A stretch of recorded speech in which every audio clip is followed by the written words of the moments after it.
About to kick things off for another of our big feature events for the week. During yesterday's WEF Weekly show, we talked about the fact that this was a big equitation competition week, and of course tonight is what it's all about. The WEF Equitation Championship is brought to us by NetJets, and we're going to be here with you live on the scene in the International Arena, where it's all just about to commence 15 minutes away from right now.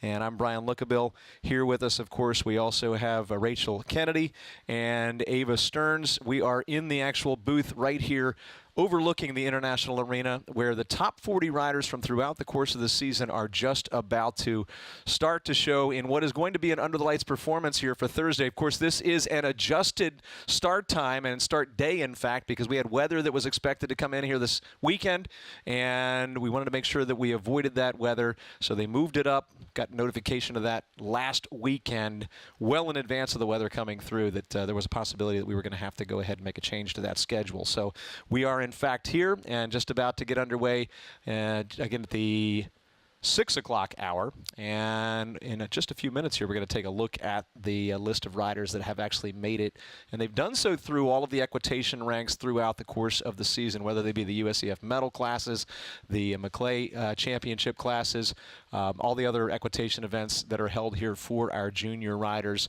and points have been accrued throughout the course of the season to get them here. And we'll tell you a little bit about the fact that later on in the order, the latecomers are the ones that are seated higher in the rankings, and those are the ones, of course, maybe that we'll be keeping a particular eye on. But anybody has a chance to win here. Again, a thanks to NetJets for their sponsorship, and also a thanks to Dodd Technologies for supporting our events here. You can find them online, of course, at doddtechnologies.com. Dodd Technologies, an industry leader in creative design and technology support services for sports, entertainment, corporate, and special events. And, of course, our broadcast also brought to us, presented in part with the support of the U.S. Equestrian Federation and the USEF network. Now, as we get into things here, we might want to take a look back at what has taken place in years past. In particular, the winning ride that we saw here last year, and of course, Carly McCutcheon, who was also on the WEF Weekly broadcast yesterday, was the 2023 winner. And we might as well go ahead and give a quick view of exactly how she achieved that win. Now, remember, first of all, this equitation championship event is a two-round event followed by a potential test of the top four. But right now, we'll take a quick look at the first round, just a few highlights. Rachel and Ava, what do you see here with Carly McCutcheon as she makes her way through? Carly is such a strong rider. We talked earlier when we watched her round about how she has such a wonderful position, very forward-thinking the whole time through. That was something that we just down below heard the judges mention to the riders. They're looking for forward-thinking rounds, doing what's best for your horse, and being smart about the way you walk and present yourself tonight. And Rachel, as we're watching this, of course, coming through the combination beautifully there. This is just the first round. Any particular things that stand out for you about Carly's ride? I just think Carly is, you don't even see a horse. It's all so cohesive, and it's one unit going around. Very smooth, very smart riding. She has, a huge background in horses. Yeah, and indeed she does. She's got a background in horses, not just in the English world either. She's also been, of course, a big rider in the Western world, and a couple of years back decided that she really wanted to focus on equitation, and showing here in the junior jumpers. She actually was a part of the Young Rider Championship gold medal team last year up in Traverse City, Michigan, but she still has a family that has a lot of activity, a lot of success in the reining world. So it's sort of interesting to think about that she came out of that reining world, and of course had a lot of experience early on under her grandmother, Colleen McQuay. Now she trains under TJ O'Mara, but she had a great start there in a true equestrian family, so she's been around horses her entire life, and that definitely comes through in her riding. We should go ahead and take a look at the order of go now as well. I think we've already had a scratch, possibly, but the order of go as of right now, starting off with Jordan Gibbs at the top of the list. Will be riding cent 15. Of course, here in the equitation, it is the rider ability that's going to be judged here. And it's not just in the show ring. We'll tell you a little bit more about the scoring guidelines coming up. But Jordan Gibbs leads the way in the order of go. Campbell Hudkins second. Bailey Rowan is third. RJ Maya fourth. Maxine Budding fifth. Then Vivian Golden, Emma Heckman, Grace Sappington, Eva McKenzie, and Catherine Knapp rounding out the top 10 in the order. As I said earlier on, qualifying came through the equitation divisions throughout the course of the season, and now we're here in week number 11. So a lot of points have been accrued to get them the later spots in the order, and the ones who are seated here late are the higher-ranked riders based on those points. So we'll tell you about the last 10 in the order. Eve Westfall, Rylan Conway, Reese Myrna, J.J. Toronto, who incredibly is among the youngest of riders competing in these equitation ranks, but he has really been showing them what he's made of. Of course, he also comes from a horse background. His father, Jimmy Toronto, has been winning in the jumper and the hunter rings. He's a well-respected judge as well. We've heard him on many of the broadcasts.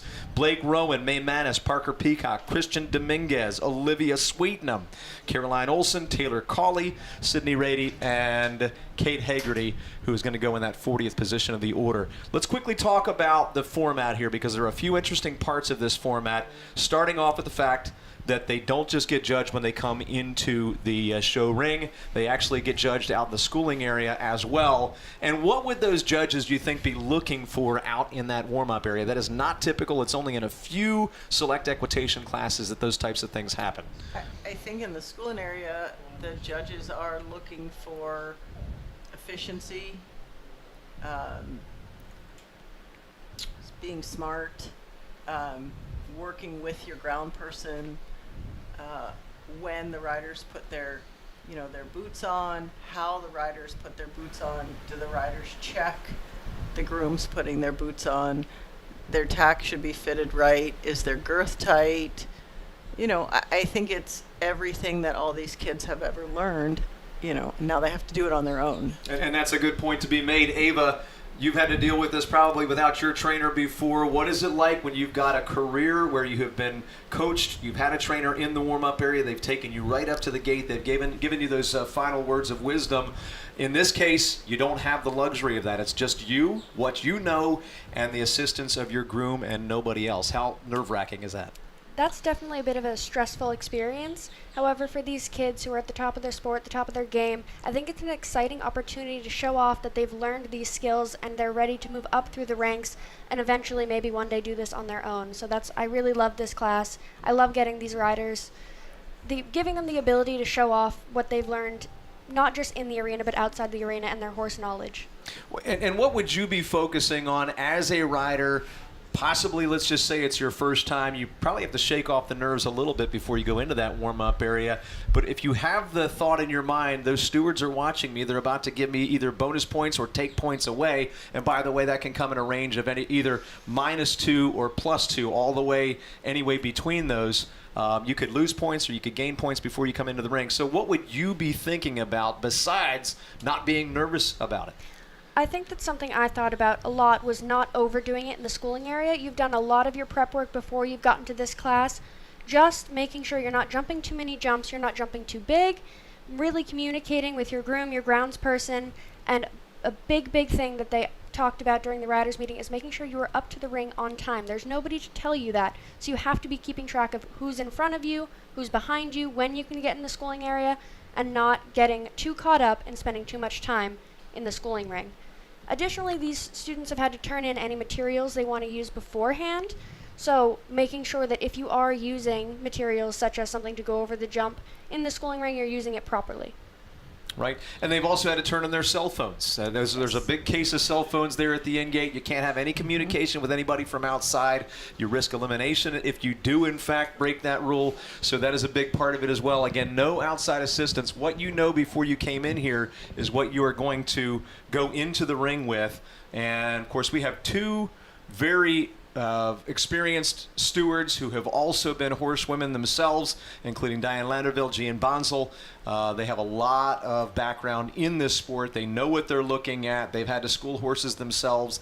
They know not just what is going to effectively get your horse ready, but what is appropriate, what is maybe not so appropriate in the warm-up area there, and even down to sort of the schooling area etiquette items, such as making sure you're only schooling at a time that's appropriate so that others who have to get ready before you in the order, you're not hogging their fence so that they don't have an opportunity to warm up. So all of that can come into play, but as you said, timeliness as well, and that's something that's sort of interesting at an event like this where we have so many rings going on. There's a lot of times where we may have delays in rings. Tonight, no excuses. You got to get there when it's your time, whether you feel like you're ready or not. When it's showtime, it is certainly showtime, and that could also be reflected in those pre-showing scores when they come in. Again, the schooling area scores come in at a rate of anywhere from -2 points all the way up to +2 points, and you certainly don't want to come into the ring with a disadvantage when you're looking at a field of top-level competitors such as we have here tonight. And speaking of timeliness, we are getting very close to the top of the hour now. We're about 3 minutes away.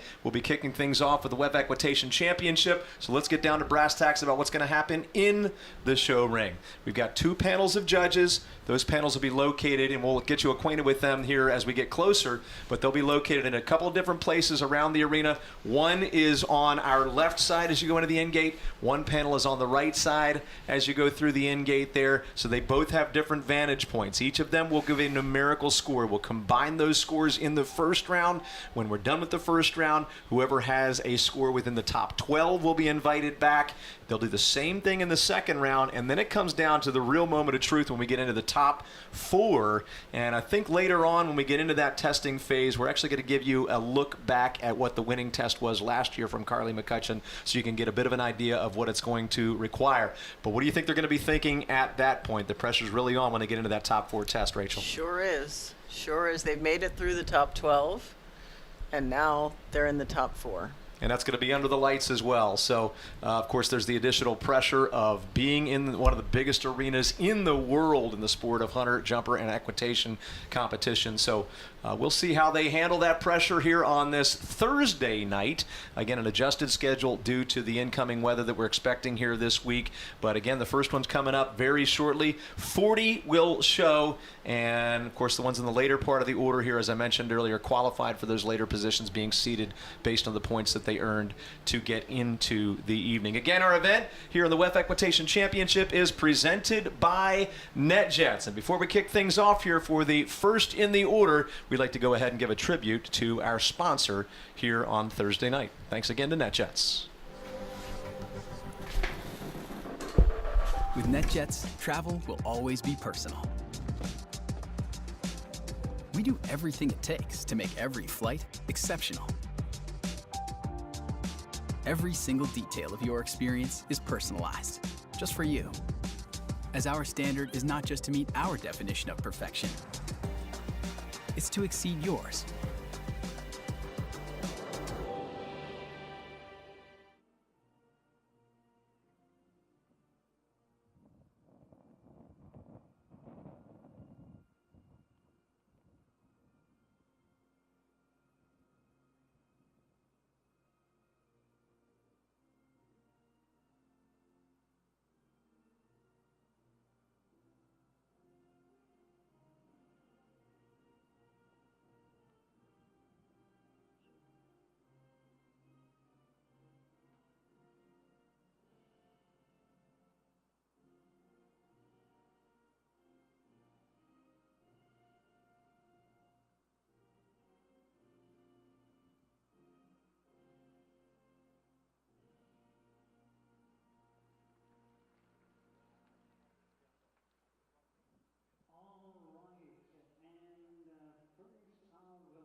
Coming at you with the top of the order now, ladies and gentlemen. Again, our WEF Equitation Championship, a big moment for some of these riders up and coming. This has been a launching pad for other riders in the past.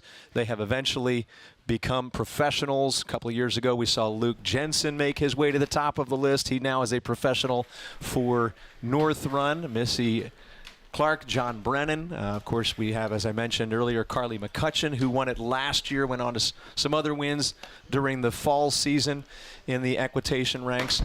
And right now we've got our top of the order. trying to make a big mark right off the bat here this evening, Jordan Gibbs, and she comes to us with cent 15. Jordan out of Colorado Springs. She trains under the great Leslie Burr Howard and Dominic Gibbs.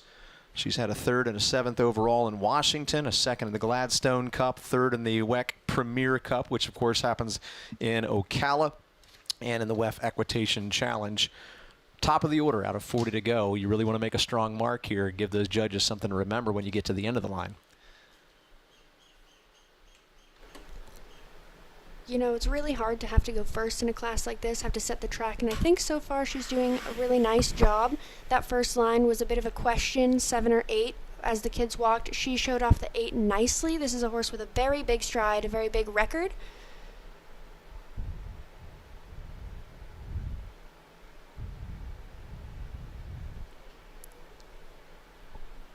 Just the out of that combination coming down.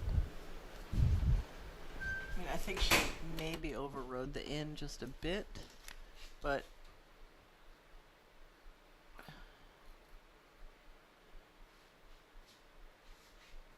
going first, I think, is a blessing and a curse.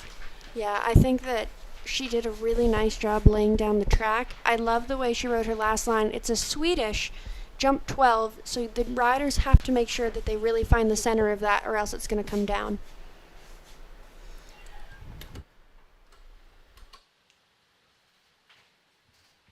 And once again, that's the first of 40 to go. Jordan Gibbs, cent 15.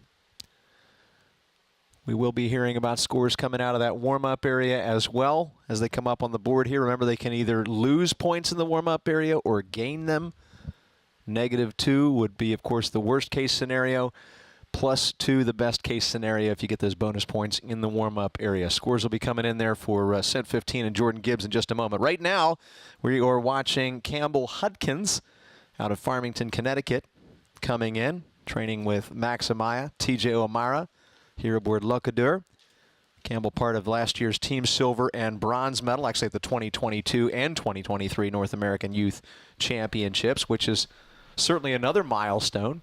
If you're attempting to come through this equitation system and get recognized, one of the reasons would be that you'd want to go on to be part of an international team perhaps one day, be part of a Nations Cup outing, be part of the Olympics or World Equestrian Games or the Pan Am Games for the U.S. and the Youth Championships here in North America are one of the pipeline classes or events that take place to help get you recognized for that.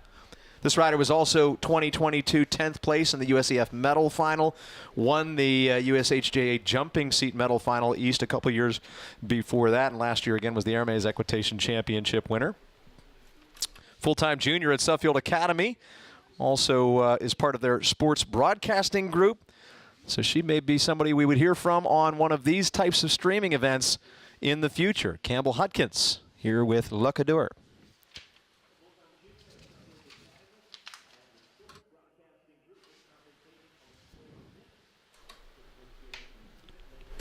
I like that she's setting her pace right out of the gate. Again, the judges talked about that in the riders' meeting, that they want to see a forward-thinking ride.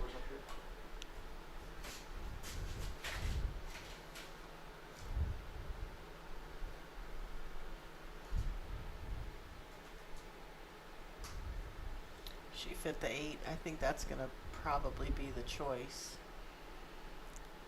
After getting to watch the first one go, I thought she did a really nice job understanding the question in that 7. You know, it's so hard to go first. That line gets a bit flat and forward. We talked about that earlier as we were walking together.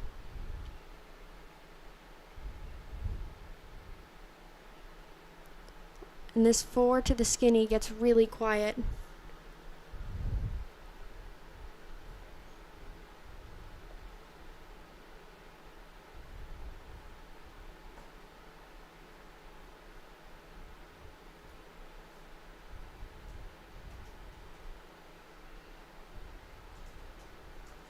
She did that well. Yeah, I love the way that she galloped into that line so she could steady for 9AB.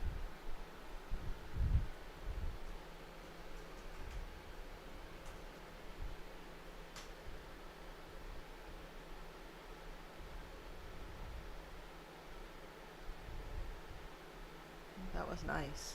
Yeah, I thought that was really fluid, nice. very forward thinking the whole time. She knows this horse's stride well. You know, I thought as she turned back to that WEF Eck jump that she was going to be blown wide, and she really just stayed on the rhythm, and the Swedish came up right out of that forward thinking gallop. The horse gave a big effort. Now, here's a question for you. The last jump is the middle, like the 50-yard line of the VIP side of the ring. And she cantered, like galloped all the way and pulled up basically, you know, by jump 3. That was a long way around to be just a little bit loose. And how would you have planned your, I think I would have planned my wrap up a little bit differently, I think. You know, I agree. She had to get the lead change after the last jump.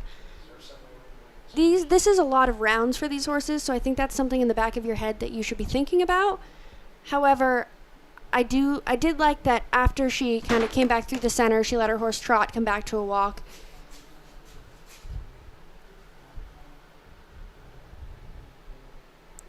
Just a bit sticky at the first jump. And right now we are watching Bailey Rowan. Bailey third to go aboard Domingo's JTZ. She is out of Little Compton, Rhode Island, part of the North Run crew. A regional winner for the National Horse Show qualifying last season. 9th in the jumping seat finals in the flat phase, and currently top 30 in the Washington standings. A couple of years back in 2020 was the USEF national champion. Bailey Rowan, again, our third to go. This looks like a really fun horse. This is a very cute horse. And this is a very young girl. She has a lot of years ahead of her. I think after I was a little sticky at jump 1 and then a little bit far away in the 7, that would have been a bit of an indicator to move forward a bit. The horse stuck in 6AB as well. But again, a really talented, accurate young girl.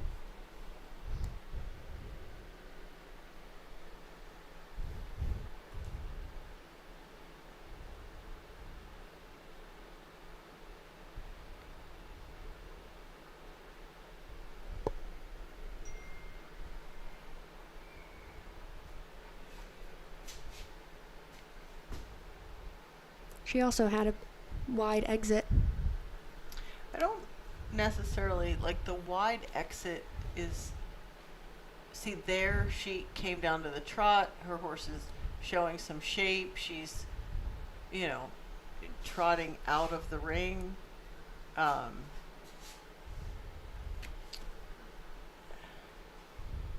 It just looks a little more planned than, you know, galloping the whole way.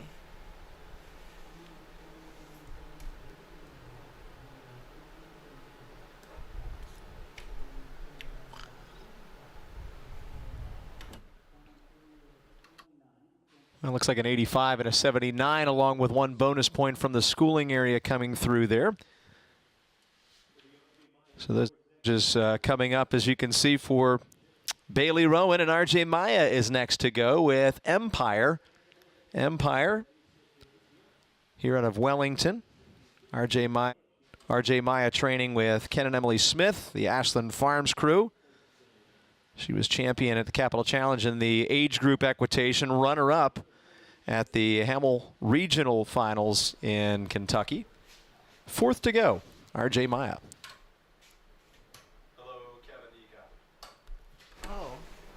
That was unfortunate. She had to get the lead change there, and I think maybe just pulled her off the track a little bit.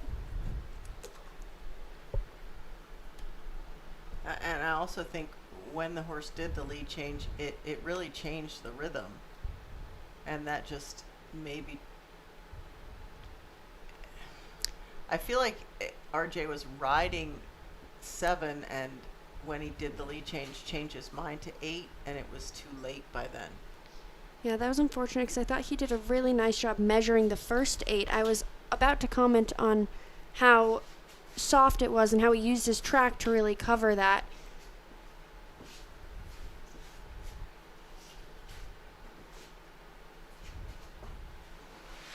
And also, you know, it's very shadowy out there. The light is starting to change. It's a high pressure situation for these kids, and I think the horses feel that.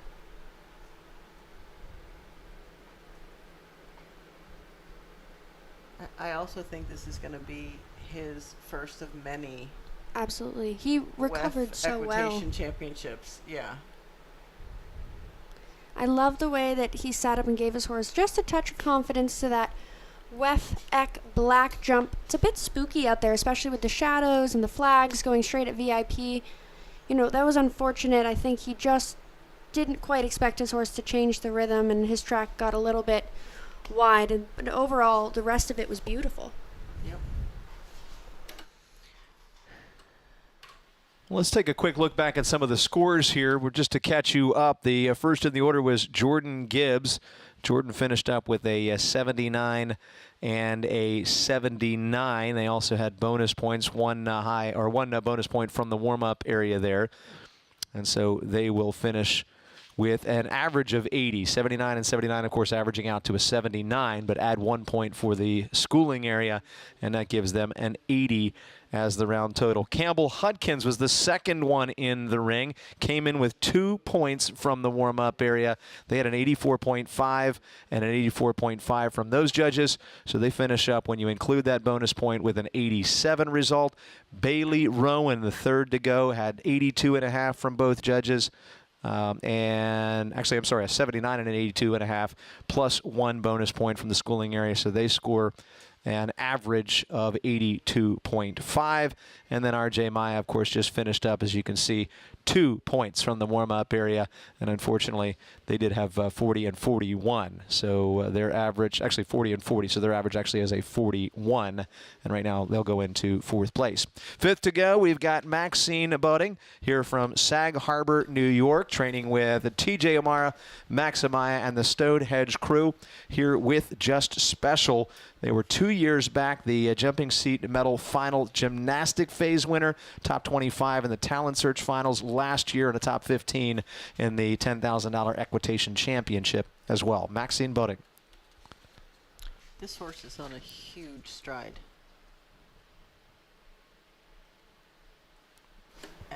From my angle, I couldn't tell if the skinny came down. It did, and he's getting everywhere a little bit early. Also, from the look of the flags, I bet it's getting a little bit windy and a little bit chilly out there, and I think that the horses probably feel that. I do appreciate the fact that as that round went, it smoothed out a bit. Like, I loved her last line. I agree with you. Just in the beginning, maybe she was a touch nervous, just pushing the horse fraction of an inch past the jumps. And we talked a little bit earlier about that 4 to the skinny, really kind of a rider's rail. That line is quite short after the rest of this galloping course, so you really have to be conscious about trying to protect the top rail. Well, they came in with 1 point from the schooling area, so they at least had the advantage of a bonus out there based on their preparation. And the judges' scores coming in right now for Maxine Budding. Maxine finishing with a Judge 1 score of 82, Judge 2 also giving an 82, and when you average that out, including the points from the warm-up area, 82.5 will be the result. Next to go here, we have from Wyomissing, Pennsylvania, Vivian Golden, riding Cap Ferrat, a grand champion at Devon and Washington, second in the jumping seat medal finals. Stacia Madden, Amanda Lyerly, Scott Stewart share the training duties with Vivian Golden, and she is our 6th of 40 entries to go. So we're making good progress in the round here, 15 minutes in.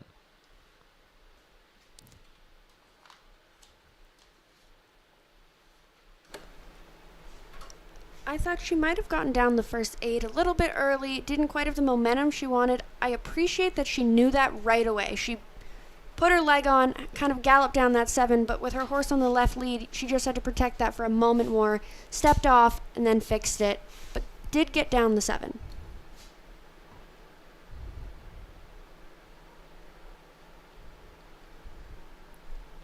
Vivian has had a huge pony career and is now kind of stepping up into the big equitation jumper ranks. It's a really talented young rider. We have a lot of those in this class. And this was not an equitation horse when she got it. This was kind of a raw horse, and she's done all this work with it herself. I thought she did a really nice job there. We were just talking about that's a spooky jump, and now we can see from our angle the shadow from those letters is really far on the front side. The horses are not quite sure what to do with their feet, and she could feel that. She sat in the tack. You know, it might not have been exactly what she was hoping for, but I really appreciate the fact that she rode that jump. You were just mentioning how this is a bit of a greener horse kind of learning how to become an equitation horse. And so many of these kids, they still have another year at this. You know, it's a great class if they're ready for this on their own. It's a great experience and confidence builder. Absolutely. A real step up from what you would typically see in the equitation ranks, as we said earlier during the opening. And Vivian Golden, who showed 6th in the order, will finish on a Judge 1 score of 74, Judge 2 score of 67. They came in with 1 point from the warm-up area, so that will effectively give them a 71 average. As you can see, combining the two judges' scores into an average here for round 1, and that's how we'll determine who the top 12 are to come back in the second round. Emma Heckman from Wellington trains under Andre Dignelli, Patricia Griffith, Lena Rahman, Dottie Barnwell Arison, and they're here aboard Iglesias OA, committed to the OSU equestrian team. Equestrian teams in college, as Ava is quite familiar. Great opportunities for young riders these days that have not been available for all that long. Yeah, Emma's really kind of stepped into the equitation ring this year. She has a jumper that she has quite a bit of experience on, up through the high junior ranks. So right there, that horse showed a little bit of its greenness. Yeah. And landed left, and pretty heavy left, and it's doing it again.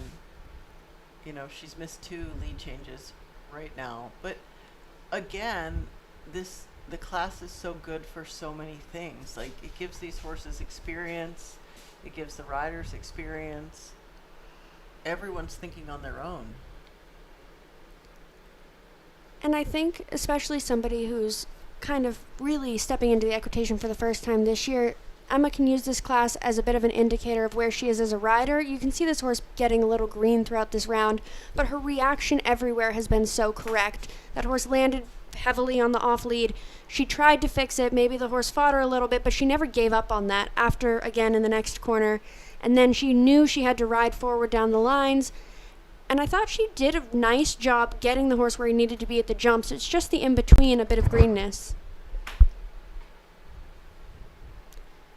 I think she's going to have a lot of success in college, and she's starting to see a lot of success in the equitation ring this year. So I hope to see her in the future at the equitation finals. I'm a bit curious, Ava, for your insight on this. As you get to college, you have been showing at an event like this, equitation, jumpers, hunters. It's probably quite a bit different when you actually get into the university system there and you're actually dealing with borrowed horses. How would you say the biggest differences are? It's definitely getting a new group of horses and riding horses that you aren't familiar with at different schools is a very unique experience, and only having 4 minutes and 4 jumps to get to know the horses. So being able to ride a greener horse, or maybe, you know, a couple different horses in a couple different rings, really gives you an advantage when you get there, in my opinion. Well, the scores in there for Emma Heckman. She'll have a 60 from Judge 1, 65 from Judge 2. They will benefit from 2 points out of the warm-up area. Their average 63.5. Now out of Avon, Connecticut, training under Val Renahan and Chris Strucker, we have Grace Sappington aboard Coconder PS, top 20 finisher at last year's Maclay Championships, second in the junior jumpers at Washington, and a top 10 in the equitation classes at Devon throughout the entire week there. Committed to SMU's D1 equestrian team, so another rider who's going to be going on to continue their career in college. Now, she chose the slower. He kind of took her out in the turn, and she was nowhere and kind of parked right at the into the first like Part combination. of that, Yeah. You know, I think that was a bit of an interesting choice considering how fluid she was up the first line and even the second line. I was going to comment on the fact that this is a big moving horse. Doesn't look like she's going very fast, but he's covering a lot of ground. It looks like she just got a little lost on the track, decided to do the 9, got there a bit dead, and the horse just took off that top rail. I did like, though, that after she made that bit of a mistake, she immediately put her leg back on and went up to pace the second half of the course.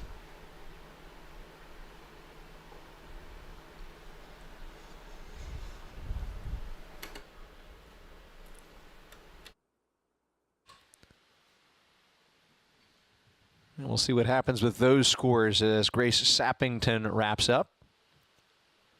Replay of the round, as you can see, coming up over the rainbow-colored WEF fence to wrap it up. The Swedish Oxer near the VIP area there.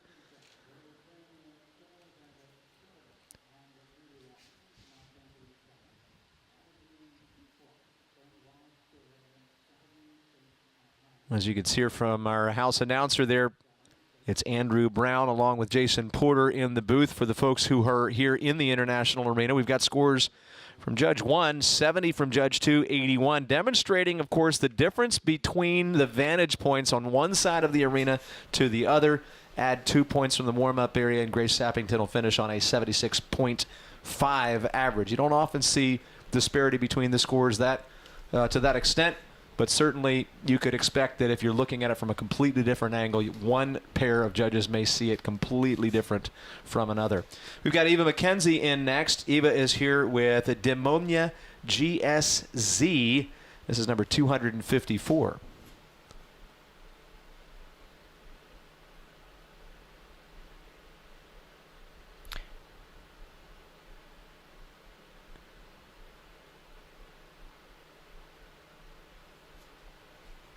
I think she has really come so far in her riding. I agree. She really demonstrated a great understanding of line and track between 5 and 6 AB. Never once changed the rhythm, but held her horse out far enough that she could continue moving forward and her horse could give an expressive jump.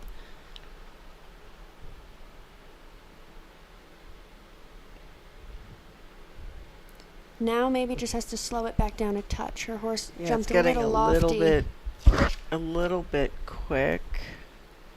It almost, you know, curious how maybe we'll see a replay of that log, but I wonder if it actually even jumped the log. Yeah, her horse shifted and got so a far little left. lofty. Yep. It's hard when you have a jump like that with no standards, especially the jumps on this course really vary. We have some truly hunter jumps. The log, we have jump 2, some jumper jumps with no ground line. It's a bit of a mix, which I like. I think it keeps it interesting for the horses and these riders in the way that they have to think about riding these jumps. What do you think about that? I agree with you on that. I mean, I really liked the course when we walked it. It was, you know, there were 2 different ways you could go everywhere. Sometimes that can be a luxury. Sometimes it can be a little bit of a test, because what if I make the wrong decision? And if you get stuck in your head about something like that, that could really screw you up, huh? I think the course designers gave these riders a great opportunity to show their thinking, because not having trainers, having to make those decisions on your own would become a lot harder. All right, let's go ahead and look at Eva McKenzie's scores. The score from Judge 1, a 72. Judge 2 awards a 75. 2 points awarded by our stewards in the schooling area there. Their average will be a 74.5. Bringing us now to Catherine Knapp. Catherine will be here with Chatsworth, and she is a rider out of Ontario, Canada, 4602, and she is our 10th to show, which means, of course, we're already a quarter of the way through our event here for first round action anyway in the WEF Equitation Championship. presented by NetJets. Just a thanks again to NetJets. Your private aviation journey is transformed from routine to remarkable. It's done by personalizing every detail of your travels to the point where you feel like your flight is their only one, because NetJets' standard is not just to meet their definition of perfection, it's to exceed yours. NetJets is the pinnacle of luxury enjoyed by the world's most discerning travelers. Join them today. Find your ideal travel solution at netjets.com. You know, this horse jumped jumps 1 and 2 so beautifully, and then its eyes opened really big and it just got very low and started really measuring and noticing every jump. And you know, it's a little behind her leg, and it's gotten a little bit spooky as it's going. I agree. This horse is really backed off, and I think that at jump 3, it took her by surprise because I loved her pace. I loved the idea of her track. 1-2 was so soft and beautiful, and she just expected the horse, that kind of plain, boring jump 3 comparatively to 1-2. The horse really, for some reason, peaked at that going towards the in-gate, and I think that that just took her by surprise. I will say, though, the rest of the course, she did try her best to get in the back of the tack and encourage him to go forward, just as you said, eyes continuing to open through the whole round.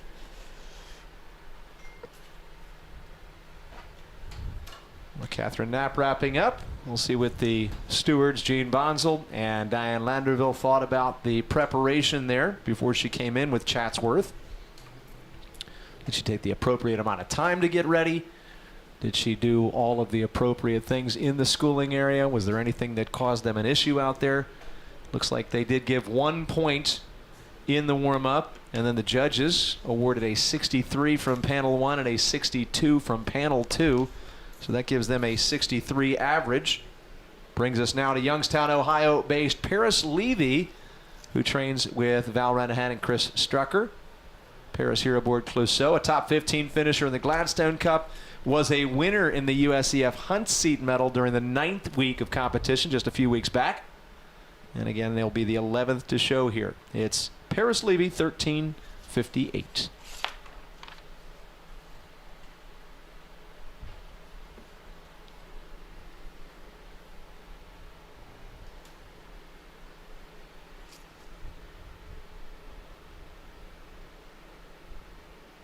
I loved jump 1, but if you're gonna catch such a big jump 1, you just have to give yourself more room.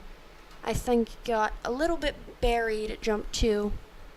This is a big moving horse with a really metronome canter. You want to show that off.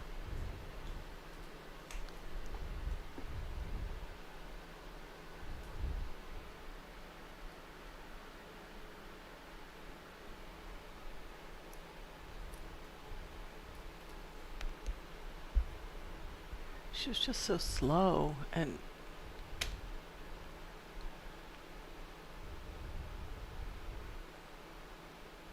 now she's sort of starting to lift him up a little bit.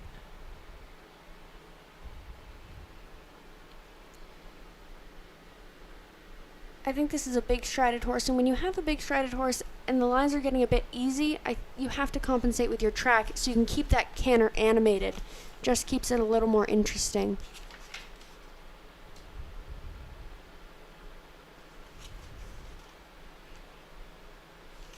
I will say, as the round went, her canter just kept getting better and better, the quality of it. And was really smart about that lead change after the last oxer. I feel like that'd be an easy place to miss a lead change. Just get a little bit lax, think your round is over, and you could cross canter behind. So far, we've seen the riders do a nice job.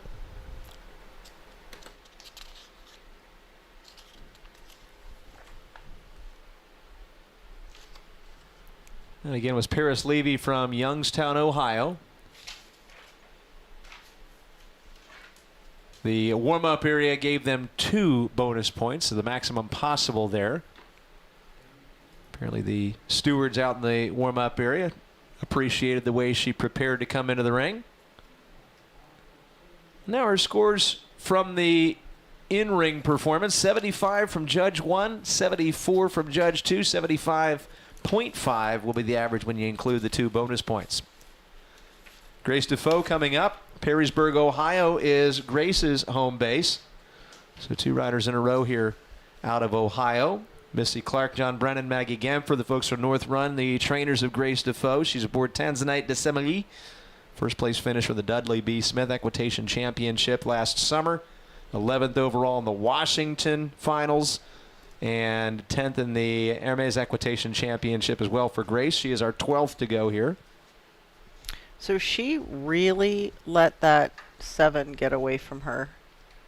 And then did the same thing, like came through the turn and just, you know, was so long and weak. Now she seems to be stepping it up a little bit. But I think that you need to start off strong and then sort of tone it down as you go.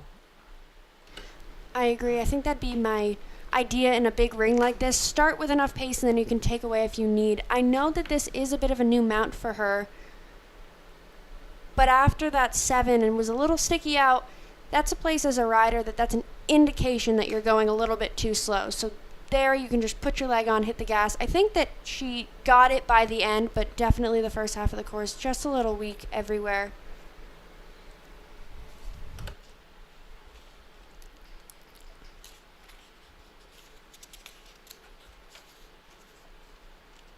We've been telling you about the 2 panels of judges. They include on panel 1 Archie Cox and Ralph Caristo, on panel 2 Karen Healy and Jenny Edwards.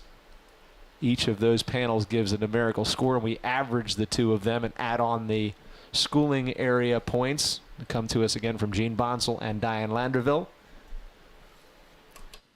That again was Grace Defoe with Tanzanite de Semilly. And the scores are in. They will be a 78 from panel 1, 63 from panel 2. Looks like they get no additional points out of the warm-up area, so that'll give him a 70.5 average, 70.5 that score. 13th in the order, Harper Phipps from Locust Valley, New York. Training with Station Madden, Beacon Hill Show Stables crew. Harper's aboard at Paja Kashmir. She's been a part of the equitation finals over the course of the last season. 10th in the USHJ jumping seat finals. Took top honors at Capital Challenge in the aged equitation 15-year-old group. And again, she'll be 13th of 40 starters here tonight. It's Harper Phipps.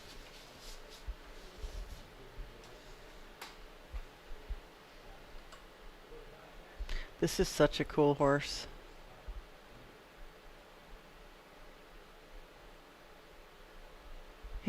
He was like top ribbons in the finals last year and the year before, correct? I believe you're right. This is such a rangy horse.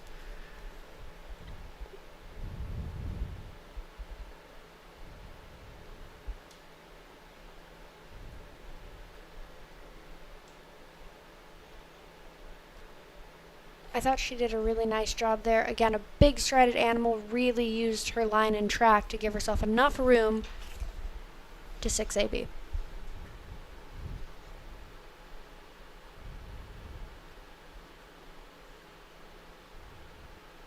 I loved that oxer. Little bit early up there and kind of pushed through the 1. Yeah, the horse was smart there to get his legs out of the way at B.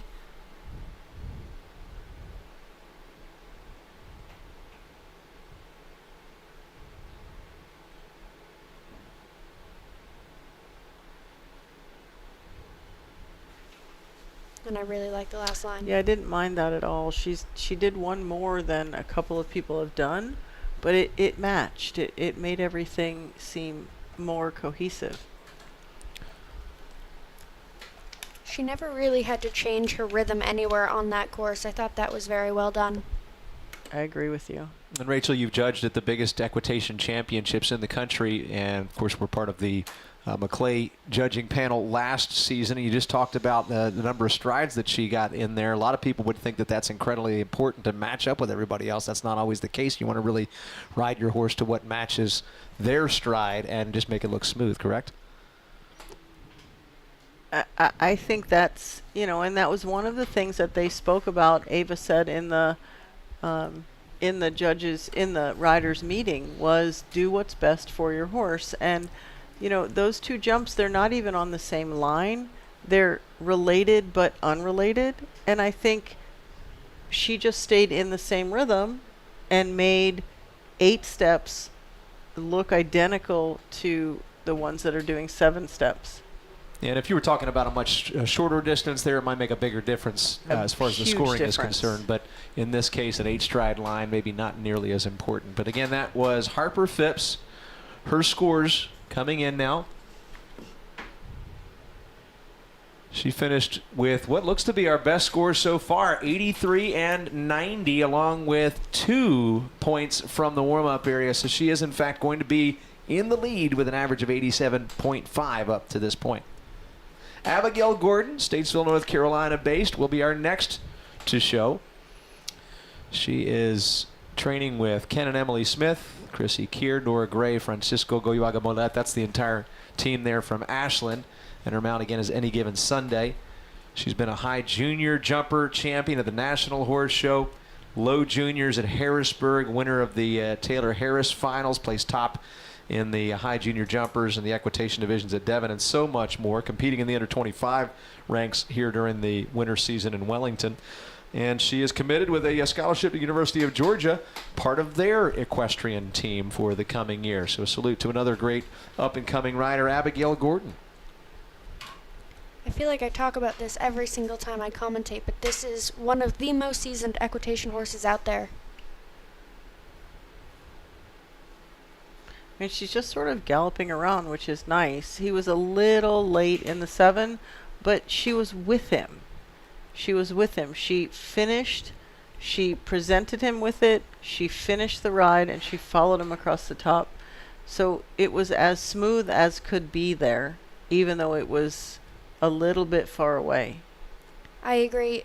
She saw she was a little far away, and she really committed to it, which I think makes a big difference. I mean, you can speak to that as a judge, but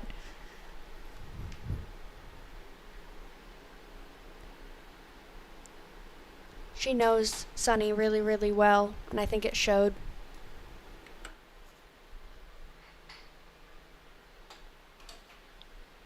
Abigail Gordon there, and Any Given Sunday. Schooling area judges Gene Bouncel, Diane Landerville have taken 1 point away to the fact that they didn't check in there in the warm-up area. There's a lot that can go on out there, including if those schooling area judges who themselves are horsewomen and have ridden and trained themselves but have been stewards for quite a long time determine that something that they didn't necessarily like in the preparation took place, but all is not lost in that case because, of course, the in-ring performance is where the biggest scores can come in, and Abigail will be awarded an 82.5 and an 85 from the judges here in the arena. So that means they'll have an 83.25 and they'll rank 3rd currently. Faith Schudemeyer, 15th to go now, coming to us out of Boca Raton with Michael Delfiadra, Kristen Schudemeyer here riding Eleonora. And last season, she had quite a few big wins. South Florida Medal Finals winner, Taylor Harris Medal Finals winner, a zone champion in the National Hunter Derby rider and 12 to 14 equitation category, champion at the Capital Challenge, reserve champion at the National Horse Show, equitation, and in the Hamel Medal Final, and many others. So this is already an established rider in Faith Schudemeyer. I believe she was 1 step late with the change after 6AB7. If even 1 step. Yeah. I mean, she's really, this is some riding going on out here. And I think this is a young horse. Yeah, she really has the horse between her hand and her leg. I loved 1, 2, 3. I think So so did far I. she has done it. My personal favorite, but again, a reminder to everyone at home, our vantage point is not the same as the judge's vantage point, and we are not here to judge the class. We're actually watching part on the monitor, part through the window. Yeah. It's such a fancy horse, too. It's so much white, and I think she just gave it a very nice ride. Faith exiting now and awaiting her scores, as we've now seen 15 of 40 starters in round 1 of the WEF Equitation Championship, once again brought to us by NetJets. While our scores are coming in, we have Lily Epstein preparing to go next. She's out of Coral Gables, Florida. Will pilot Grayson PH. Faith scores in the warm-up area 2 points. So the maximum allowed in bonus points coming in. And then both judges will be in agreement on the scores in the ring here. An 84 from both sides. That means an 85 averaged from round 1 and currently the second place ranking. Lily Epstein is in, as I mentioned, from Coral Gables, training with Jenna Vanderstrom and Hannah Lehman. She was the Taylor Harris Medal final winner, 11th in the WEC Premier Equitation Cup Championship that happened a few weeks back there in Ocala. 16th to go here with Grayson PH. Again is Lily Epstein. Oof, that was a big first jump. I liked her intention of galloping up right up there, but you know, in this big ring that's a little bit spooky, being a little bit far away, her horse jumped really lofty at jump 1. Told on her just a little bit.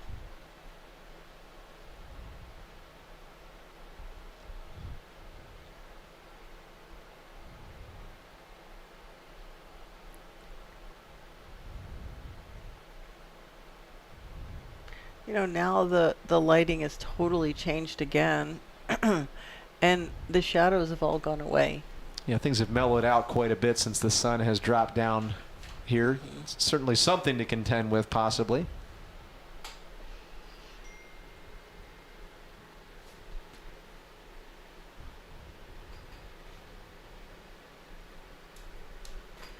Took a really hard look at that. Yeah. And sort of, you know, left one leg, you know, down and jumped off his front end a little bit.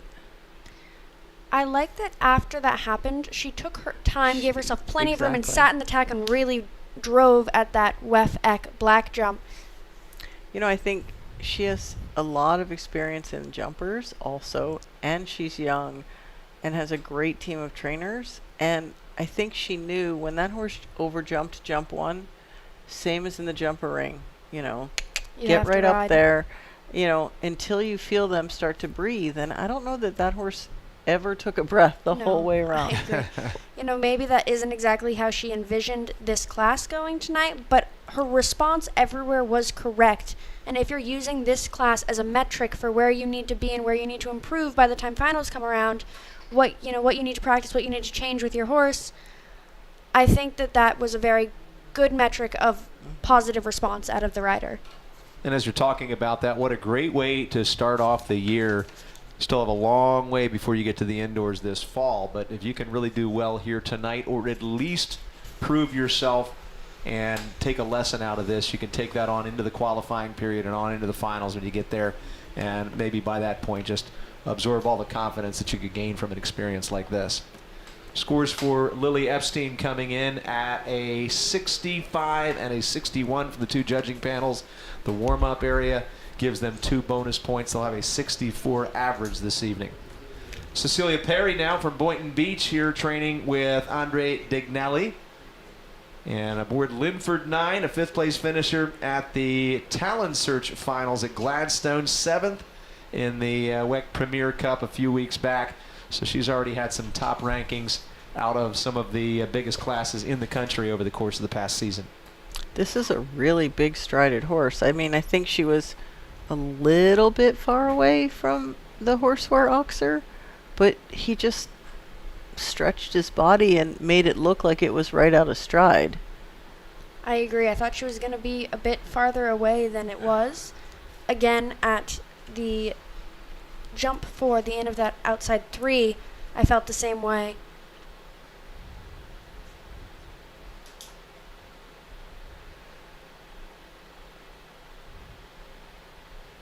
This horse is very appealing to watch.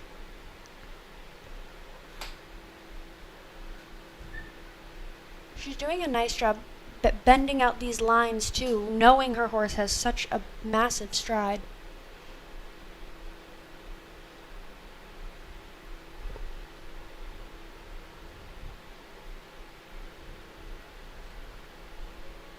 I liked that. Yeah, that was quite nice. I liked that a lot. And she shortened up the ending.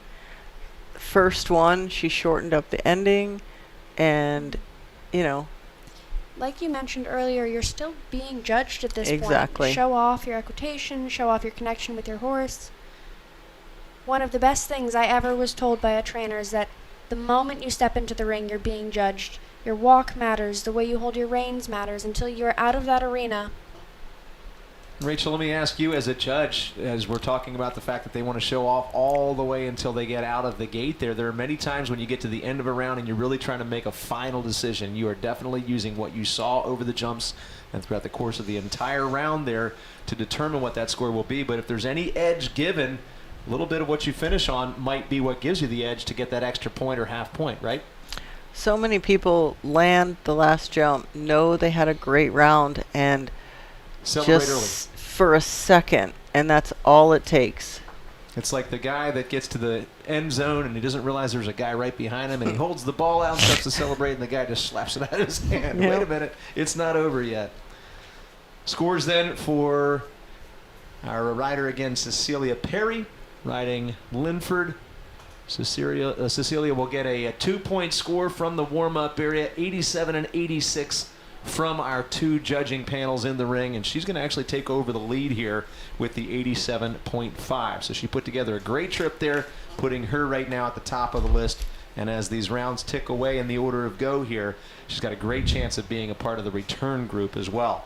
We've just seen, unfortunately, a knockdown from our next rider, Quinn Hunter. She's in out of Wellington and training with Jeff Gogol, Frank and Jennifer Madden, and Capitol Hill Show Stable. She's aboard Con Capitano, was 9th at the Hamel Foundation 3-3 Equitation Finals 2 years back, 12th in last season's Maclay Regionals, also an age group equitation champion during a couple of our weeks here at the Winter Equestrian Festival this season.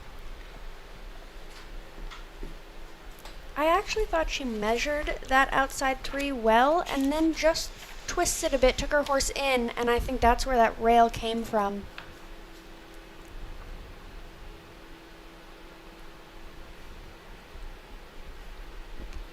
He looks like he's a little, like, on the leg, off the leg, you know, like he's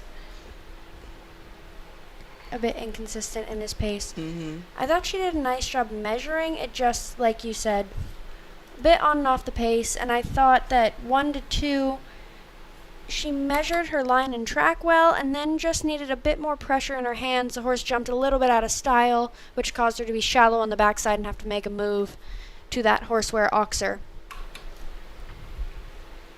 I have to say, overall, I'm pretty impressed with the schooling area scores. I was just thinking that, and I was waiting for a spot to slide that in. But in the 3 or 4 years that I've commentated this class, and maybe even 5 years, these are the best schooling area scores that I've ever, like, that we've heard. And it's a real testament to the trainers, because now you see, you know, I saw this morning on Facebook that Beacon Hill had they had Carrie Campson there talking about, you know, judging and what, and you know, someone else had like a, you know, how to do this on your own, like just mini clinics within your barn, and it's really working. It's really working. These kids are listening and learning and getting it. We heard from Brianne Guttal in the broadcast yesterday during our WEF weekly sports desk, if you will, and she said the same thing. They have these clinics that sort of focus on this format specifically because it's sort of trial by fire. Once you get in there and you have that experience and you do it enough times, it becomes second nature. Not nearly as big a deal when you actually get down to the moment of truth. Quinn Hunter scores her in. We've got 2 points from the warm-up area, another top effort out there. And then they come into scores of 79 and 83 for an 82 average, and that will put them in the ranks right now. Quinn Hunter currently is 8th. Remember, bringing back the top 12. Now it's Michaela Brombach here from Wimberley, Texas, training with Frank and Jen Madden, and Colleen Brombach, and she's here aboard Actionable. So she did 8 strides. She's went way out. And I thought it really worked nice. I'm a little partial to Michaela. I was about to say, I really like the way this girl rides. Her sister rides in college, is very this talented. is such a cool horse. and it's young, and they've done it themselves. Like, this is a horse that came through Colleen's barn, but like, We're on the same wavelength. I was just about to mention how typey I find this horse to be. I love the way it jumps. I thought this was I mean, she very just well done. rode really, really well. I think that was, Yeah. yeah. And I love to see that, this is clearly a younger horse. You can look at it and tell. And she never gave this horse a moment to be confused or gave him a moment to get green. She rode every single step of that round. Yep. Yep. Really, really nice. And I see her, she rides a medium pony in the greens. And then I needed a catch rider for another green pony. She got right on. Like, horses love her.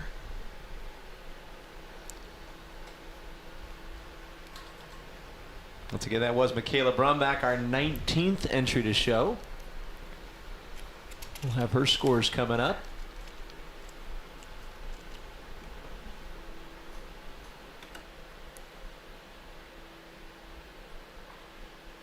Again, Wimberley, Texas is where she's based. Should be noted that the last 2 years, our winners of this WEF Equitation Championship have come out of Texas. From Texas. In fact, a lot of big equitation winners have come out of Texas these last couple of years. 86 and 86 and a half are the scores here. She comes into the ring with nothing added from the warm-up area. Nonetheless, does a great job in the ring, earning third with an average of 86.25. And we're now in the midway point of round one. 20th of 40 to go. Ariana Marnell from Las Vegas, Nevada. And she is here with Smoke Show 8, who she only got started riding 2 weeks back. She trains with John French, Ken Farrington, Frank, and Jennifer Madden. Was 7th in the medal finals. Top junior rider at Devon. Capital Challenge at Harrisburg last year. A Grand Junior Hunter champion at Devon. Capital Challenge, Washington, Harrisburg, and the National. So a whole slew of top awards for Ariana Marnell, who again marks the midway point in the first round order of go. Ariana is such a talented rider in all three rings. She's also going to be coming to Auburn next year, or in 2 years.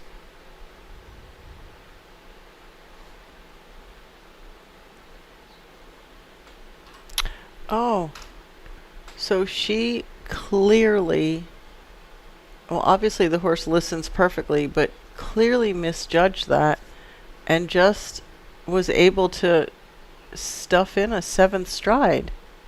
That's unfortunate. It's because really the rest of this unfortunate. round It is- was so nice everywhere. I quite like this horse. The rest of that round was really, really well ridden. An unusual mistake from her. Usually she's so on it. I think just And look, the shadows are back out. There's a big shadow coming off that combination that we can see.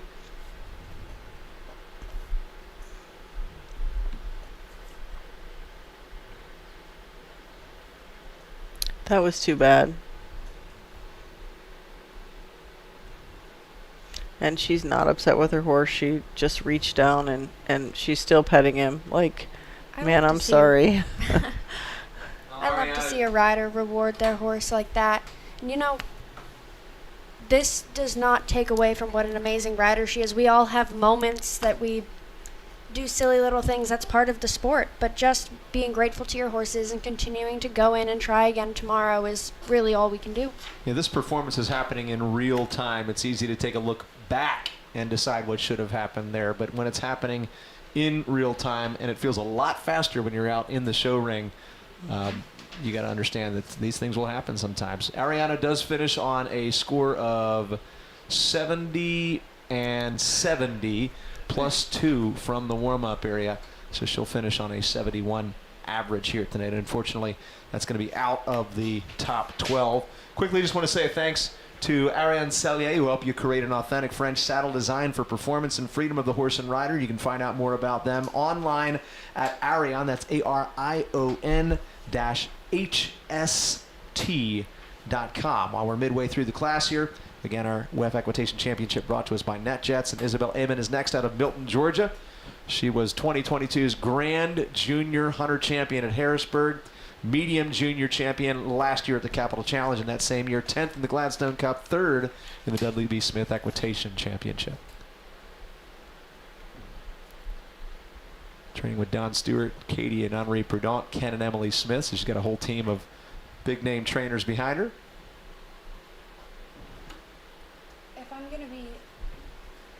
If I'm gonna be super nitpicky, maybe a little bit overcooked jump 2, but then did a really nice job continuing and measuring the next 4, 5, 6 AB. But I think the way she got up the first line, she was the first one that got up the second line easily. Like, that was calculated and planned, and that's jumper experience.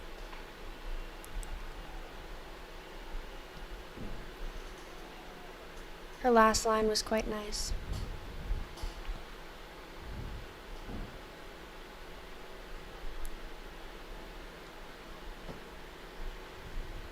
You know, I think she was a little deep at the log, a little deep at the WEF, but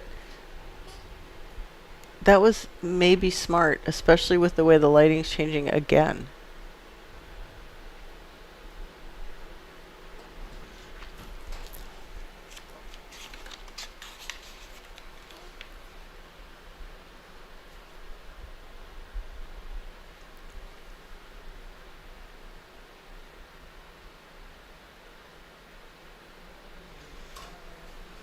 Isabel Amon with scores that will put her up into the top 3. An 89 from panel 1, 83.5 from panel 2.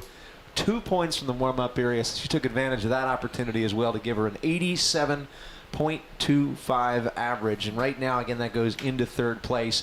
Cecilia Perry leads with an 87.5.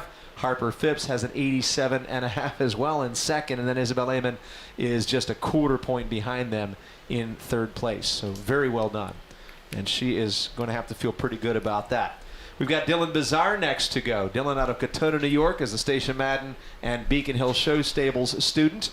Her mount is Dark Knight DC. She's actually a school ambassador, head editor in her school's yearbook committee, and over the last couple of seasons has been a junior hunter champion in the 15 and under division for Zone 2, has been a Maclay and Dover Hunt Seat Medal finalist, also a 3-3 jumping seat medal finals rider, and top 25 in the New England Junior Hunt Seat Medal finals, which is a very competitive regional event.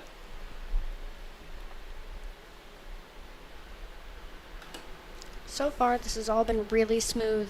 She's been forward, doing a great job measuring the lines. The horse is jumping really out of rhythm, great style.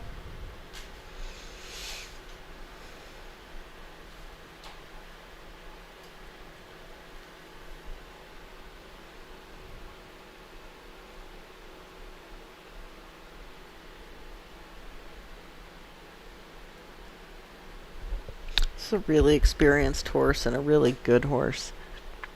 It looks like he lets her ride him, but also helps her out.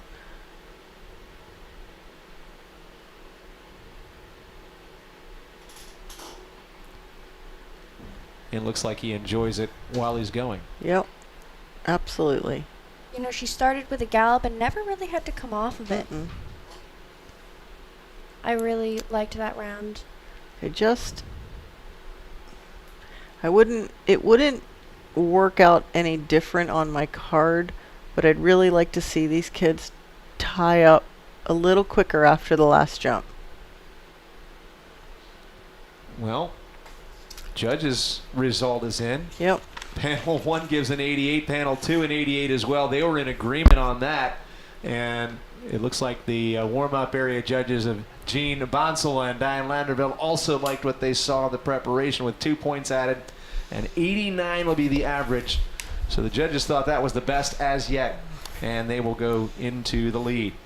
As we get into the later phases of this class, I discussed at the start of the evening here that the higher ranked riders earned those later positions in the order of go. So you're likely to really want to keep your eyes on the screen as we get into the next few here. 23rd in the order, it's Capri Truesdale, that is, out of Greenwich, Connecticut. Capri is here training with Sydney Schulman, Desiderio, as well as Jill Schulman and Gabby Hero aboard HH Moonshine. A runner-up in the Hamill Foundation 3-3 Equitation Championship last year. They were top four in both the Taylor Harris Medal Finals and the USHJA Hunt Seat Medal Finals. 10th in the New England Horsemanship Championship, the Junior Hunter Seat Medal Final as well. And again, Capri Truesdale here from Greenwich, Connecticut. Kind of wish she'd measured the first line. She needed a little more room in her track there. I agree. This is one of my favorite equitation I know, horses. he's so cute. You know, he's obviously beautiful to watch, super stridey, but one of my favorite things is that he jumps in such a great style. And just if she could have been a little wider, 1 to 2, I think the horse jumped out of style, and it's noticeable when you have a horse that jumps this well.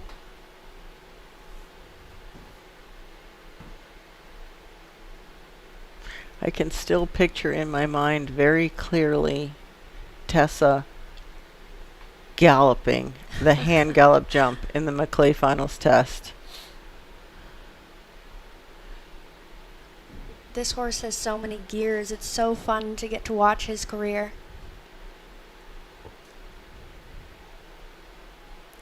Somebody asked me once if I could ride 3 equitation horses that are going now, and he was for sure on my list. That's always a fun question to find out which horses, and it really sort of spots the fact that you pay true attention to these horses while they come up. You're true fans of the sport to be able to identify the ones that you would most love to ride. A lot of people would say they want to ride like an HH Azure or Right. Sapphire, but there's many equitation horses, and those are really the ones a lot of times that are there to take care of you. They have gotten conditioned, or maybe even just have the natural talent or personality to really want to take care of their riders. So it stands to reason that you would have a good time on one of those top equitation mounts. Capri Truesdale out of Greenwich, Connecticut, posting scores of 81 and 82.5 and adding 2 points for the warm-up area score. 82.75 will be their average. Next we'll go to Adriana Forte from Watermill, New York. She is part of the Heritage crew there, training under Andre Dignelli, along with Haley Inati and Jenna Weinfurt aboard Aramis de Benville, a top 24 finisher at last year's Maclay Championship, reserve in the aged equitation in the 15-year-old group at Capital Challenge. They've also had several wins and placings in all 3 rings, the hunter, jumper, and equitation this season here in Wellington. So she's the girl that went first in the medal, and I still think really laid it down. I agree. I think that's something that we talked about a lot after that medal finals. And that's how she has like a take no prisoners attitude, and that's what she's doing here. She's just galloping this horse at the jumps and fitting it in, and it's really smooth and nice. I mean, he did just not help her out of the one stride. Unfortunate. I really like the way this girl rides. Looks like he might be getting a little bit heavy at the end of this course. Yeah. Just for a moment before that 9 AB 1 stride, you really want to think about protecting that vertical out, because that's unfortunate there. But the rest of it, she makes you pay attention to her the moment she walks in the ring. Preparing to see our 25th entry here in the WEF Equitation Championship, presented by NetJets, and that'll be Talia Kersen, riding commentator. And it's a great time for me to mention who are our commentators this evening. I'm Brian Lookaville. To my right, Rachel Kennedy. She has been a judge at the biggest equitation championships we have here in the U.S., also a rider and trainer herself. Ava Stearns, a winner in the big equitation championships, is to the far right here in the booth. So we've got some great expert commentary coming to you while we're in the midst of our WEF Equitation Championship, and again at the 25th position of the order. Watermill, New York based Adriana Forte, scoring a 76 and a 78 plus 2 from the warm-up area. That is a 78-point average when it's all added up. And again, that brings us now to Talia Kirsten from Barrington Hills, Illinois. Commentator is the Mount. She trains with Samantha Ramsey. She was a hunter phase winner here at the Winter Equestrian Festival over the last 2 weeks. And in the McClay took top honors. Also a winner in the handy round of the Junior Hunter Finals East and was 3rd overall in the Zone 5 horsemanship class. An AP student in school as well as Talia Kirsten. So I think what we just saw was just, you know, she's young. She's just starting out at this. And, you know, she just was very slow, 1, 2, 3 to start out. And, you know, this is a big, rangy, stridey horse.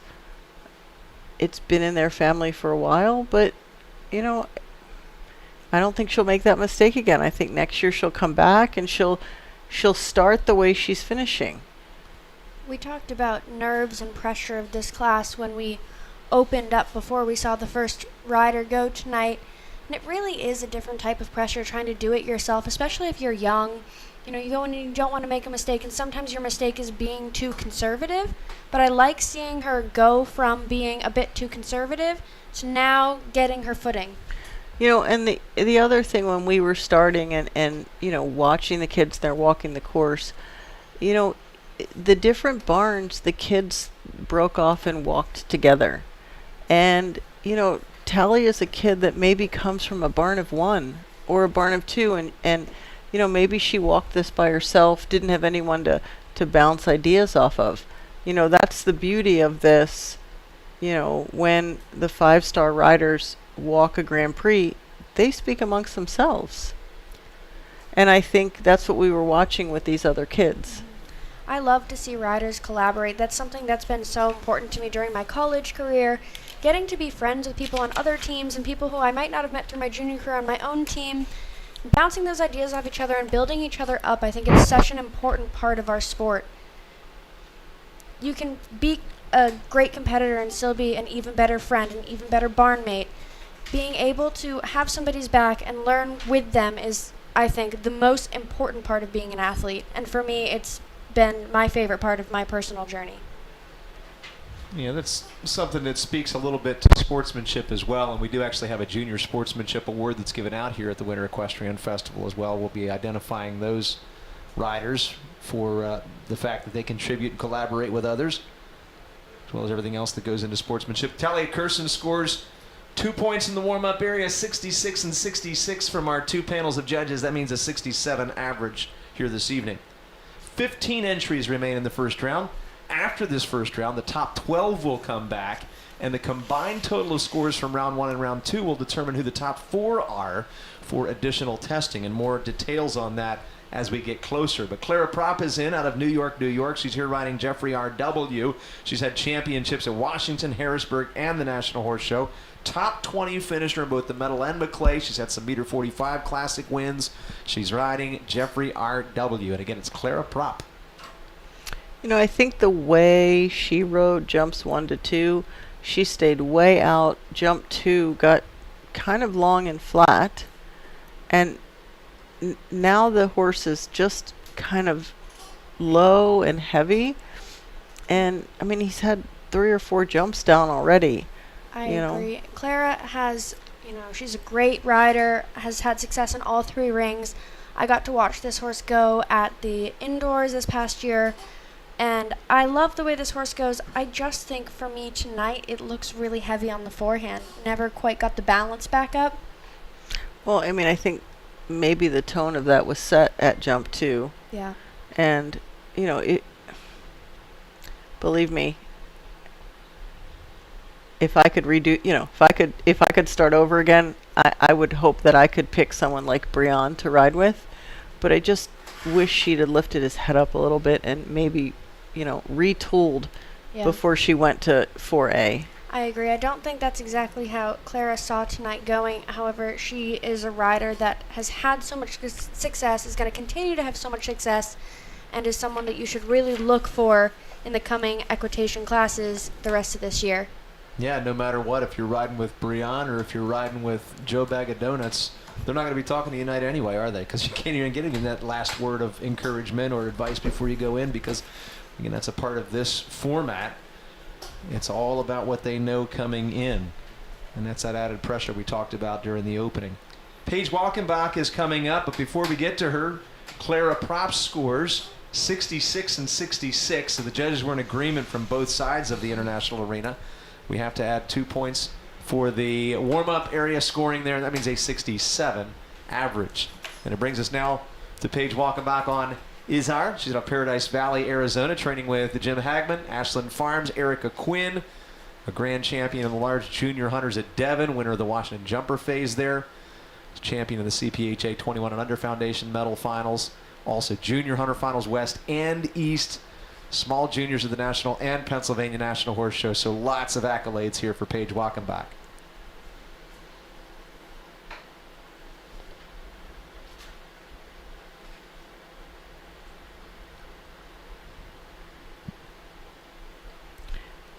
That was one of my favorite 3-stride lines.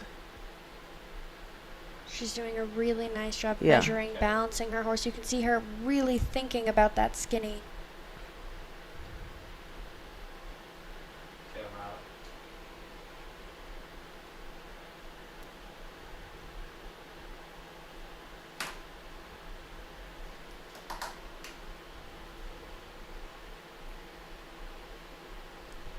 I mean, she too kind of pushed right through B, Yeah, that was but then she sat up and organized and jumped the log, and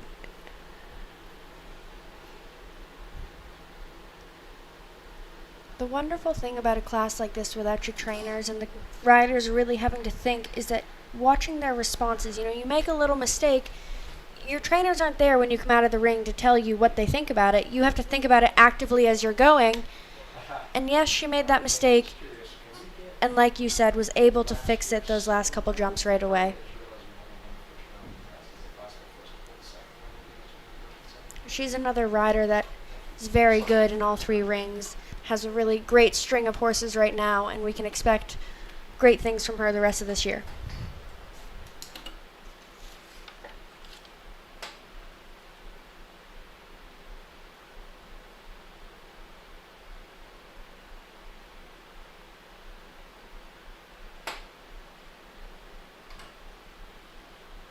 Closer and closer to the finish of round 1. And that would bring us to round 2 again with the top 12 coming back. Paige Walkenbach wrapping up.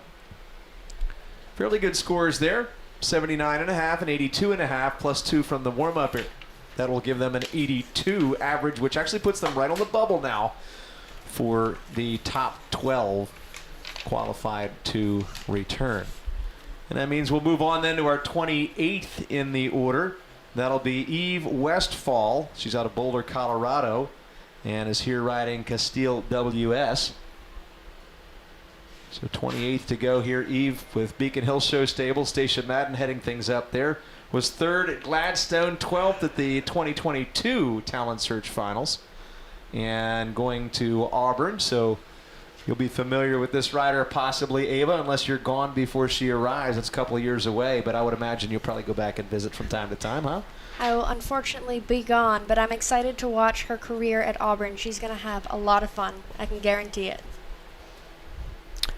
I think that Eve's horse wins the prettiest horse award. I agree. When she walked in the ring, I immediately was paying attention.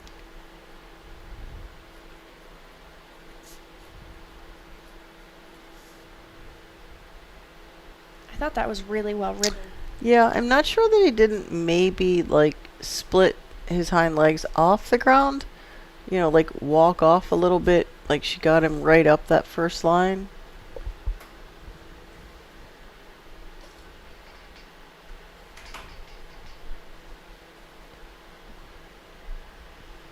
Along with being beautiful, this horse jumps in fantastic style. Mm-hmm.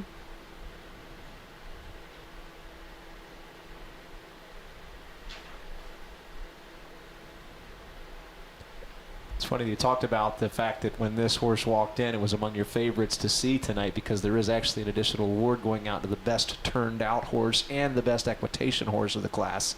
So additional prizes go out. Well, I'm not in charge, but this horse is very well turned out.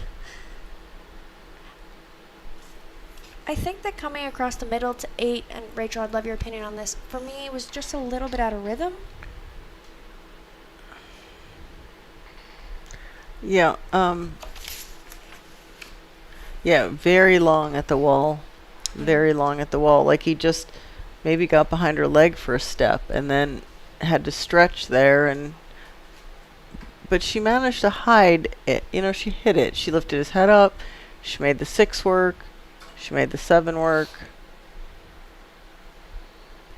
I like that we're going to see these schooling scores really come into play. 2 points is kind of the difference between being on the bubble to make the second round and not coming back, because we've seen so many great scores from the schooling area.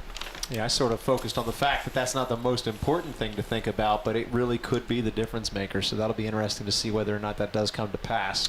Right now, a schooling score is the difference between, for a couple riders, being in the top 3. Well, the Westfall scores are in. She, of course, took advantage of the opportunity to get those bonus points in the warm-up area there, getting 2 total. Most allowable. 78.5 the judge 1 or panel 1 score. 81.5 is the score from panel 2, and that means an 81 average for Eve. Up to the 29th in the order now, and out of Fairhaven, New Jersey. Training with Beacon Hill, Stacia Madden and the crew there. It'll be Ryland Conway up on first VDL. She has had, back in 2022, North American Youth Championship gold medal in the individual children's final. Top 25 finisher last year in the medal and the Maclay, and a Washington medium junior jumper champion in 2023 also.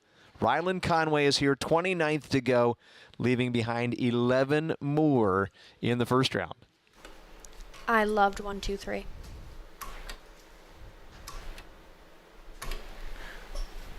I agree. She's very accurate and knew exactly where she needed to land. She did that She well. worked that out really well. Needed a lead change and really had to keep her horse on that wide track. Again, I'm starting to sound like a broken record, but this is such an appealing horse to watch.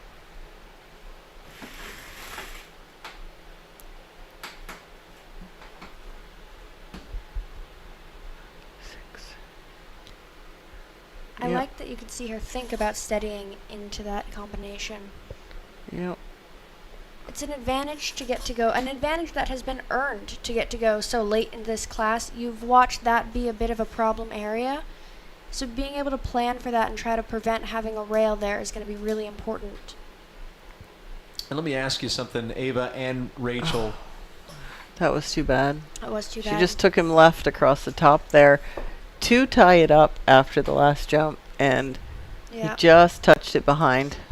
Important to, like you said earlier, not get excited. You have to finish the last jump. That's a Swedish, that's the question they're asking there. Can you find the middle of that jump and hold your horse straight? Yeah, and of course the Swedish having the left side high on the front, the right side high on the rear. There is a sweet spot in there to jump, so you're on the lowest point, but she came to the left a little bit as she cut inside, and that pulled that rail, which is going to come into play there. I was going to ask a question that related to something that you just said, Ava, but to both of you, how many times is it that you go out and you walk a course before the start of a class, whether it be an equitation course, even a hunter derby course, or a jumper course, and then when you get in there, it rides totally different from what you thought was going to happen? A lot. Rachel was talking while we were walking the course about how much ground the horses tend to cover in this ring. We call it fast footing. Yeah, this footing that's really come up in the last 10, 15 years or so definitely has increased the pace and the jumping ability of the horses. But in any event, when you just talked about the fact that the riders that come later in the order have the benefit of watching the riders before them and seeing how things actually happen, that is definitely something that is nice to see after they or for them to be able to benefit from after they've earned their right in these later phases of the order. Rylan Conway scores a 2-point bonus from the warm-up area, earns 86.5 and 82.25 from the panels in the arena, and will sit nicely in 6th place right now with an 85.37 average. So currently among the top 12 qualified to return. Now it'll be Reese Myrna, 30th to go from Mendham, New Jersey, training with Beacon Hill here aboard Castlefield Spartacus and riding in the Oklahoma State equestrian team. She was first at the Talent Search at Devon, 5th in the WEC Equitation Cup last year, and 8th in the Gladstone Cup in 2023. I loved the way she handled that 4, really protected the skinny. So far, this has been pretty on the money. I think Reese is a really hard worker, and she puts in a lot of time, and you can tell each year she's so much better than the year before. That was I think that was nice. I agree. Just straight out of the beginning, she started with enough rhythm and was never having to get desperate anywhere. The horse got down the lines, was nicely in her hand. Maybe it had to move up a touch more than the rest of the course down the last line, but got there, made it happen. As a judge, how do you feel about that? I mean, I think it all matched. I think you could tell that she knew where she was, she knew her track, she knew her horse, she knew when to sit up, when to loosen up. Again, it was Reese Myrna. And we'll see what the judges thought about that round coming up here. JJ Toronto is scheduled to go next. Certainly a rider that people have kept their eye on recently in the last couple of years. He's had quite a few pony wins, junior wins, now winning in the equitation ranks. As he comes in, I just want to take a moment to thank Yeti, built for the doers, those who value the pursuit of excellence in and out of the saddle. Yeti, built for the wild, another of our sponsors here as we're underway with our WEF Equitation Championship presented by NetJets. And JJ Toronto is one of the 10 left, earning a late position in the order as well based on his performance so far this season. He is Wellington, Florida based, native to the area, and of course son of Jimmy and Danielle Toronto, training with the folks at North Run as well as Jimmy Toronto himself. Favorite addition is his mount, and a Pennsylvania National Horse Show champion, Horse of the Year rider, WEF Medium Junior Classic winner. So lots of accomplishments already here for JJ Toronto, and I would imagine more to come. So I think I would like to ride this one. I agree. This is such a wonderful horse. Really kind of made his equitation debut at the finals with Avery Glynn last year. And he didn't even look like this last year with Avery. He was like so raw with Avery, and then Eleanor rode him at the WEC, correct? And I think that's where like it all came together for him. Yeah. But it is like, it's such a fun horse to watch. And JJ, again, another really successful rider, has come up through the pony ranks. Now seeing a lot of success in the equitation. I mean, that was one of the better, I think. Yeah, that was really good. That was very well done. Unless we missed something while we were talking. Or we're up here. Yeah. Complimenting his horse. And I believe that this is somewhat of a newer mount for JJ as well.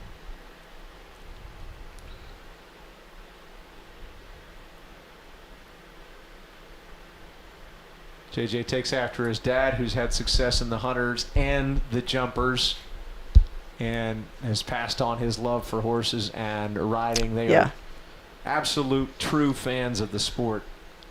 Yeah, I didn't want to say it, but I was hoping that went to the top.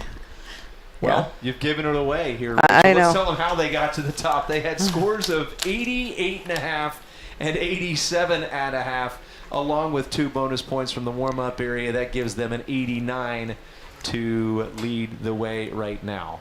So that means we've got 9 more to go, and the current cutoff score to come back in round 2 is an 82.75. So you're on the bubble if you've got that score. And the next to compete here will be Blake Rowan, number 32 in the order, out of Little Compton, Rhode Island, a trainer or a rider along with North Run there, John Brennan, Missy Clark. And here aboard Ironman, recruit for 2024 on the OSU equestrian team. Currently runner-up in the Washington standings, 5 wins in the equitation ranks so far this season. And Blake competed in their first Grand Prix last summer. They've had 6 career medal finals victories in the big championships. And again, it is Blake Rowan. Here is the first of 9 left.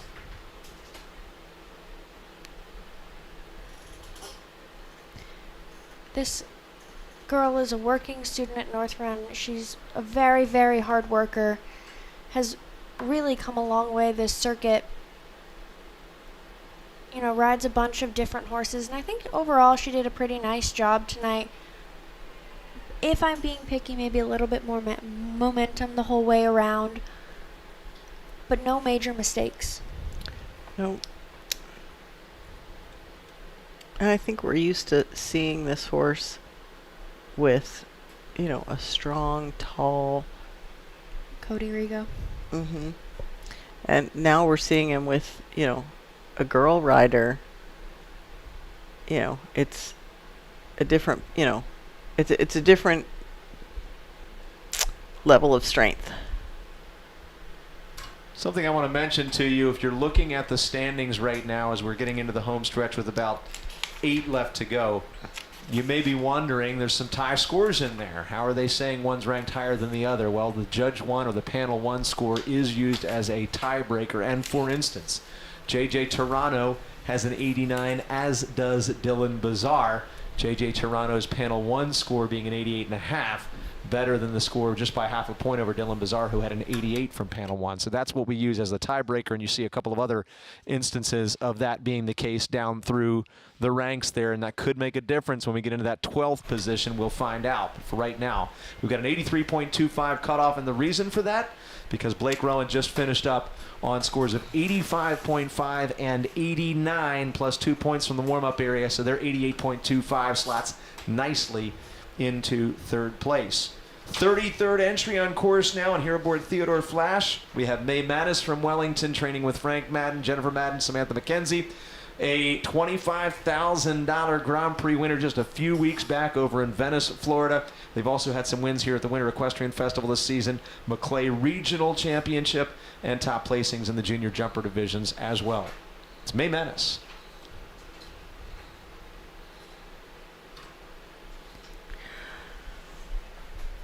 Did a nice job bending that 8-1, and then maybe was a little rough with her hands in the 4. Her horse kind of came above the bridle.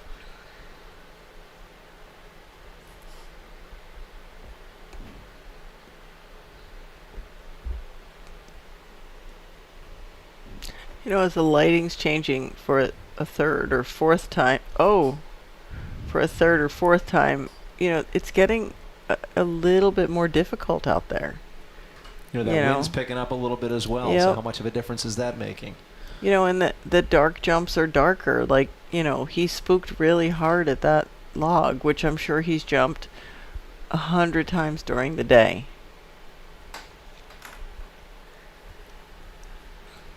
Yeah, I mean, that was unfortunate at the end. I thought overall she did a nice job with her track. I loved her pace right from the get-go. But like you said, as it's getting darker, as things are changing, some of these horses are starting to wake up a bit the later in the night that we get. You could really see in the replay there as they came up on the log, it was a bit of a surprise, and definitely something that the horse took a big look at before they went up and over. That being May Mattis, and May will finish on a 64 from Panel 1, 64.5 from Panel 2. And 2 bonus points, 65.25 will unfortunately put them down out of the top 12. Parker Peacock is coming up. Parker, hailing from Winston-Salem, North Carolina, has been a runner-up at the Maclay Regionals last season, champion in the 3-6 juniors at the Capital Challenge, and finished 10th in the $100,000 Hunter Spectacular here in Wellington. Parker rides with Ken and Emily Smith at Ashland Farms along with Tori Colvin. So she's got some great tutelage here from some top-level professionals. And Parker again rides out of Pfaffton, North Carolina. This is number 34 in the order, so that means 6 remain.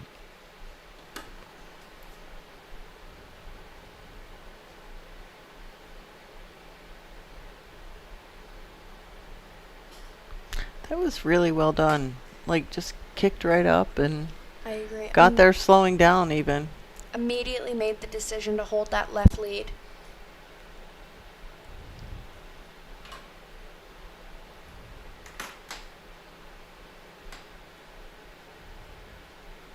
That was beautiful.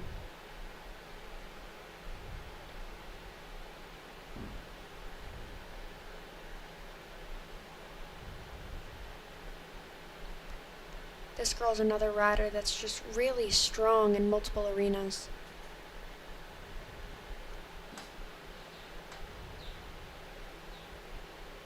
You can really see her use her hands in her seat there, protecting the back rail.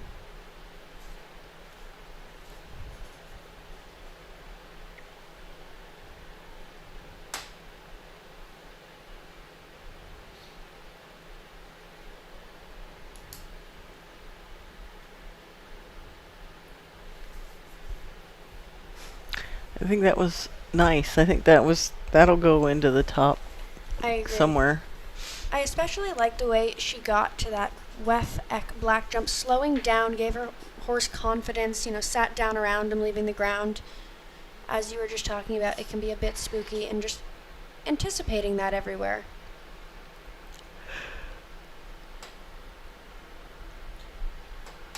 Another look at the finish there for Parker Peacock.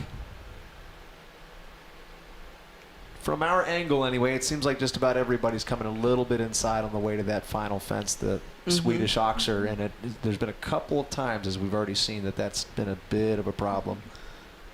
It's interesting to note that when we walked this course, we talked about turning back to jump 11, that WEF black vertical.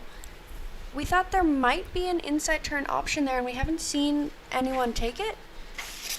Maybe we'll see that, as the rounds get handier, as you get closer to the test. Might not be necessary in this round, but it is something to think about. We do have the scores now for Parker. Parker finishing on an 87.5 and a 91. So she will score, when you include the 2 points from the warm-up area there, a 90.25, clearly on top by 1 1/4 points. She holds the lead as we're into the final 6 to go now. Christian Dominguez, who was 8th 2 years back, or 3 years back, I should say, in the Maclay Championships. 9th last year in the Maclay. They've also been a WEC Challenge Cup top 3 finisher and 9th in North American Equitation Championship at the Capital Challenge Horse Show. Christian trains with Jennifer Hannon, is here out of Barrington, Rhode Island.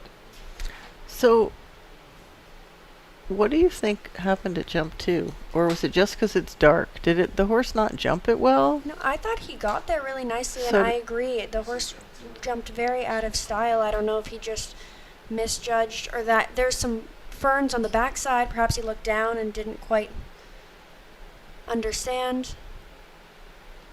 It came up out of stride. Yeah. It looked like it should have worked perfectly. It'll be and interesting to see what the judges can Exactly, see there. because I'm not sure how well the panel of judges sitting in front of the VIP will see that. And, you take into account the fact that he rode the line very well.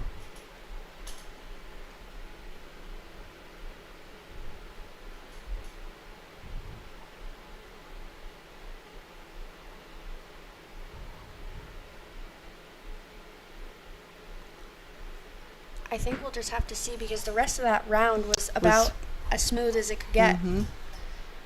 I love the way this horse goes. I think that Christian does a really nice job and has continued to grow as a rider, has been with this horse for a very long time.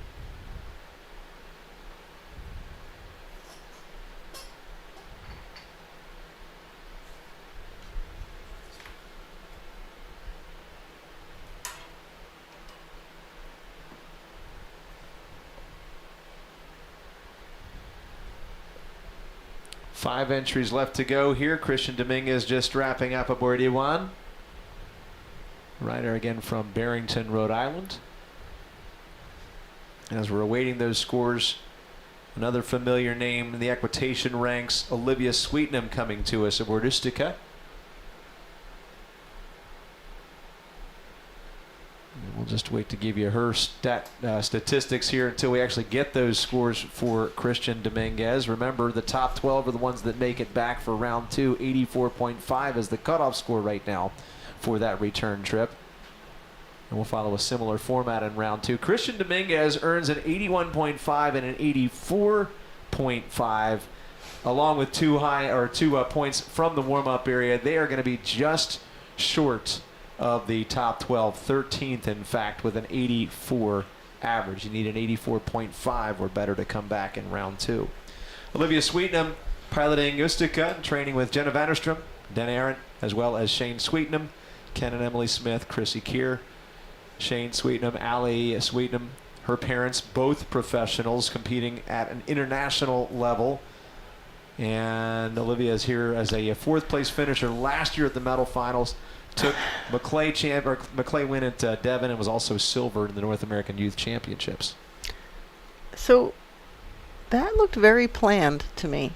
That 8 strides looked like it was the plan. I agree.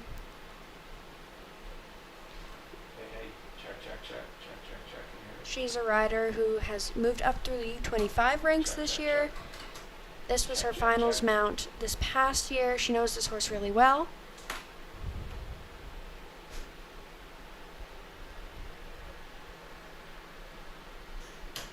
How about now? Check.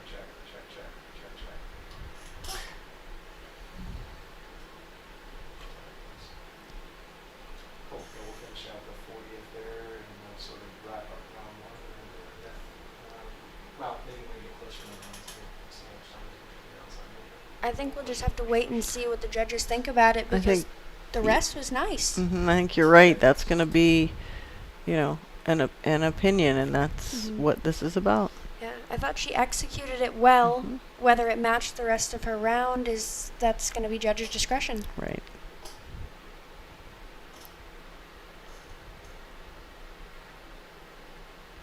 Oh, he did have the last jump down. And there's another situation where it just looked like she was on the approach to the center of the jump there, and then her horse just ducked a little bit left as she was actually going over the Swedish Oxer.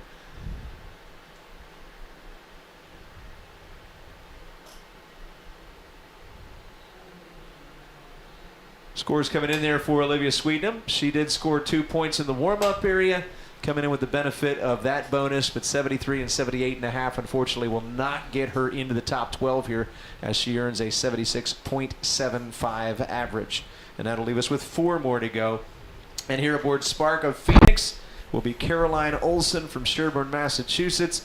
She is a part of the Stonehenge crew with Max Amaya, as well as T.J. O'Mara, Jennifer Olson, and the entire crew there from Stonehenge in New Jersey. Caroline was 7th last year in the Gladstone Cup, 9th in the Hampton Classic Equitation Championship, top 15 in the Talent Search Finals, and top 25 at the McClay Championship at the National Horse Show. She's first of 4 left. Caroline Olson, Sherborne, Massachusetts. Her horse looks maybe a little tense under the lights here. Really tense. These equitation horses really don't have any opportunity to go under the lights in this ring other than this class.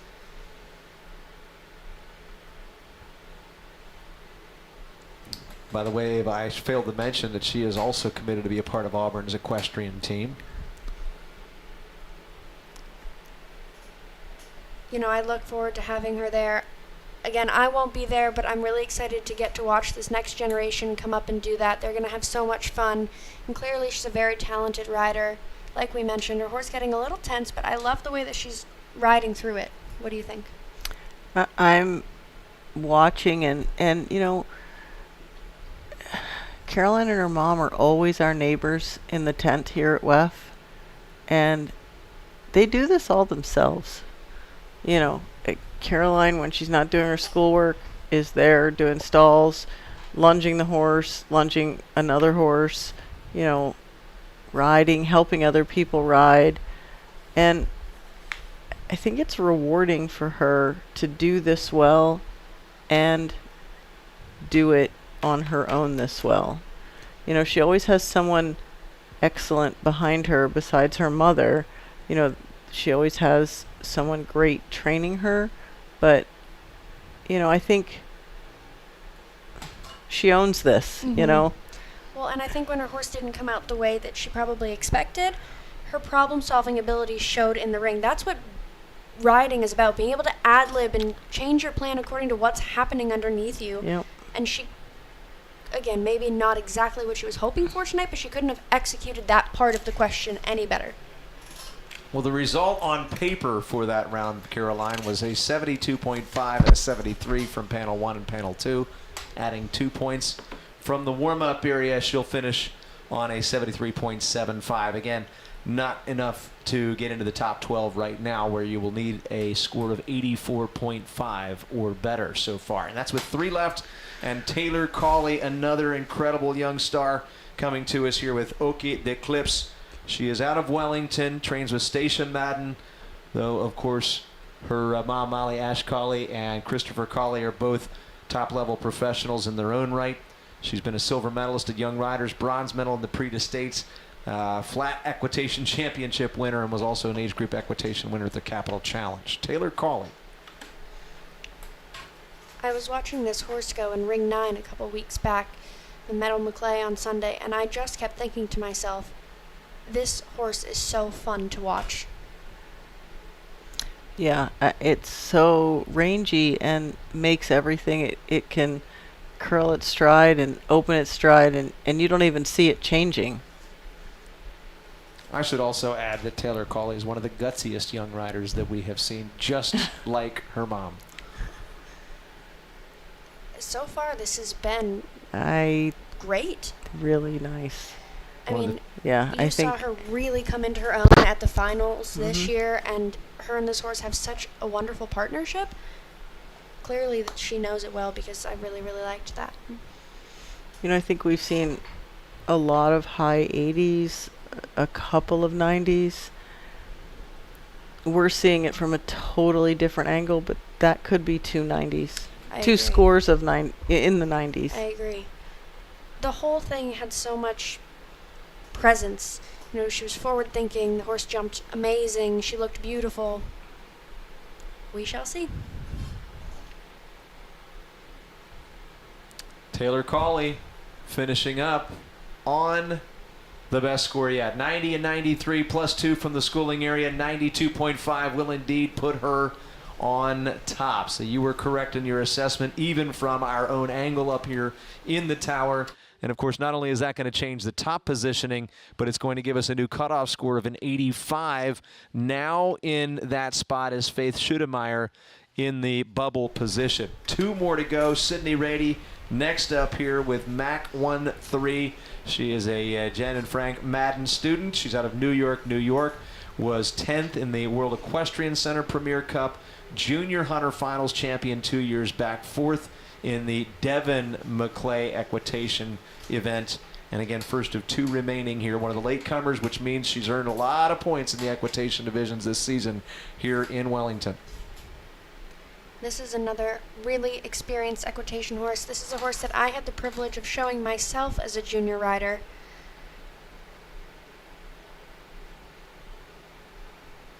I've only seen her on this horse one time, and it was week 0, Premier Week, in a 1-meter jumper class in ring 6. And I remember saying to myself, I think that horse found its rider. I agree. As much as he won with Taylor, it just it's beautiful. really works. Yeah. And this horse has earned the privilege of coming out for special events now. Yep.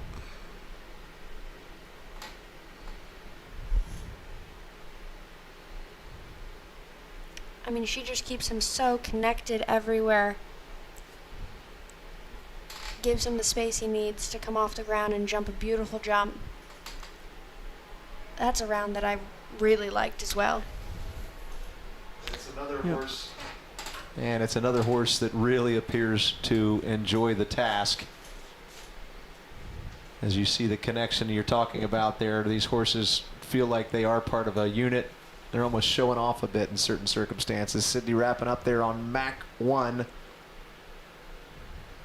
And there's another look at some of the key elements of the course while they come around, and we'll see what happens with their scores. Again, part of the interesting part of this format is the schooling area scoring.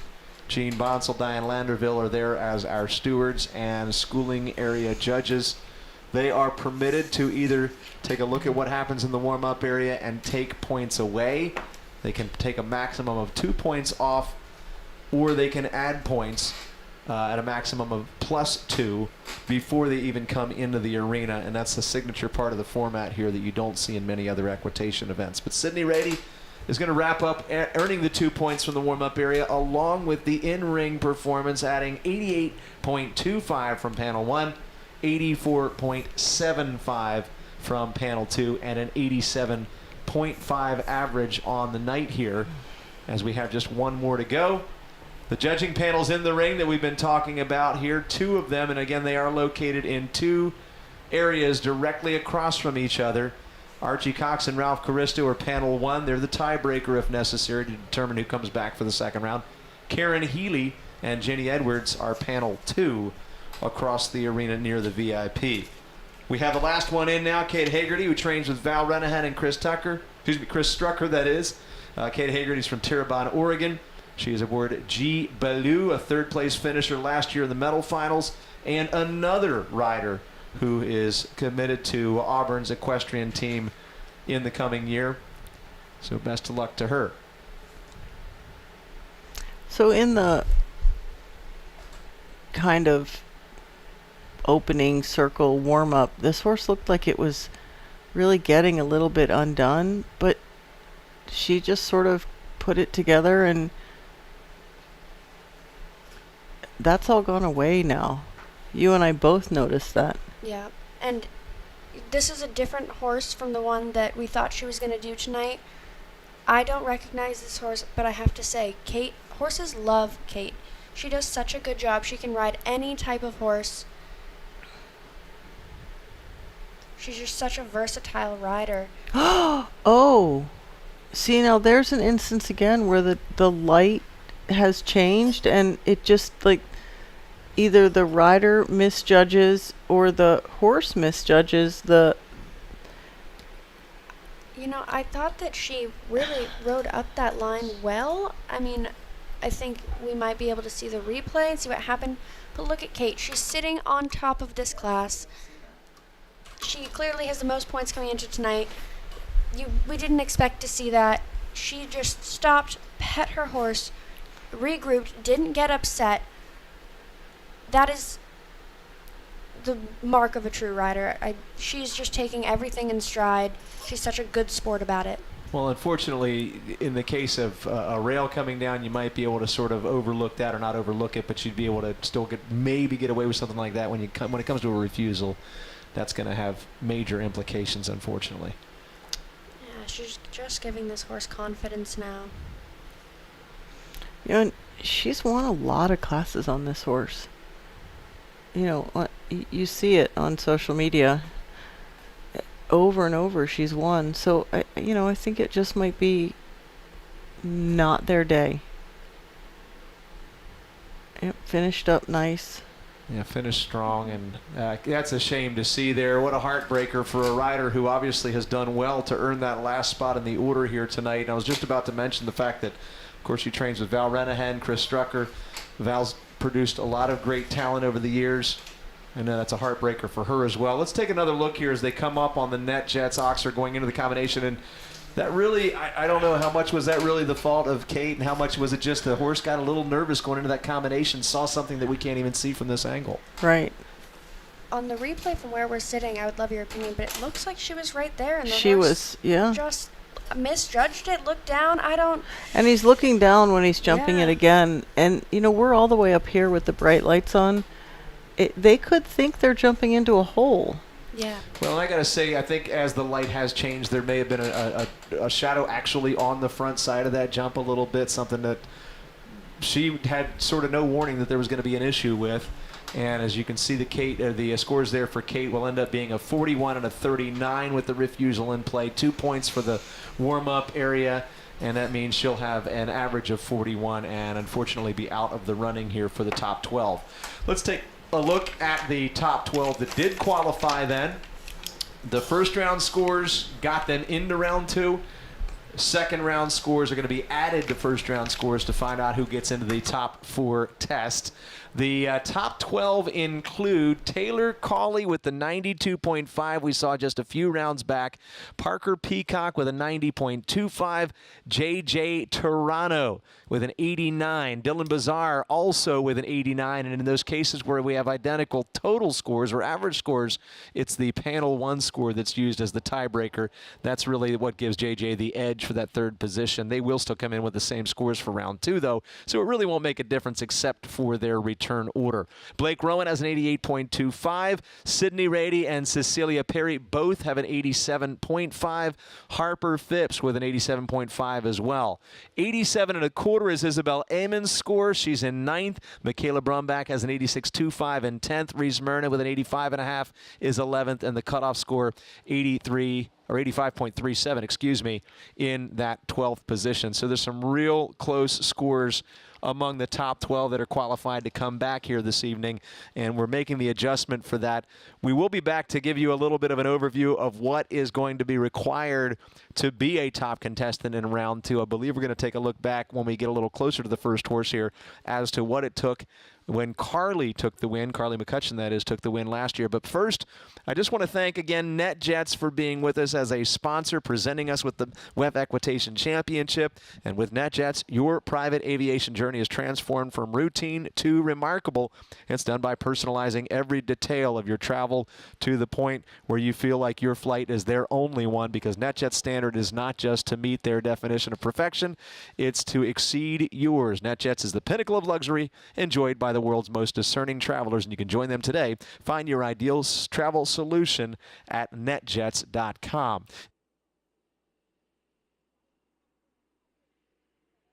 Also, a thanks to Ariane, and you can discover Ariane Cellier, authentic French saddles dedicated to the performance and freedom of the horse and rider. Ariane's mission is to provide top customer service and the ability to create the most customizable saddles on the market. You can find them on their website at ariane-hst.com. Ariane spelled ARION-HST.com, and let your horse feel the difference with Ariane. And also, thanks to Yeti, built for the doers, those who value the pursuit of excellence in and out of the saddle. From coolers and cargo to water bottles and backpacks, Yeti products are built to meet the unique and varying needs of everyone on your team, from the horse and rider to the trainer and groom. Yeti, built for the wild. While our crew is adjusting here, we will be taking just a quick break, and we'll come back to you here with a quick overview of the course and maybe a winning ride from last year, or the ride that actually got Carly McCutcheon into the top 4 final. But sit back and relax, or maybe get to the fridge and grab a drink, because we'll be back here in a few minutes with that review and round 2, top 12 coming back in our WEF Equitation Championship, again, presented by NetJets. With NetJets, travel will always be personal. We do everything it takes to make every flight exceptional. Every single detail of your experience is personalized, just for you. As our standard is not just to meet our definition of perfection, it's to exceed yours.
Welcome to Carlswood, the home of Irish Olympic medalist, coach and international horse producer Cian O'Connor. At Carlswood, we pride ourselves on the belief that success is reward for effort.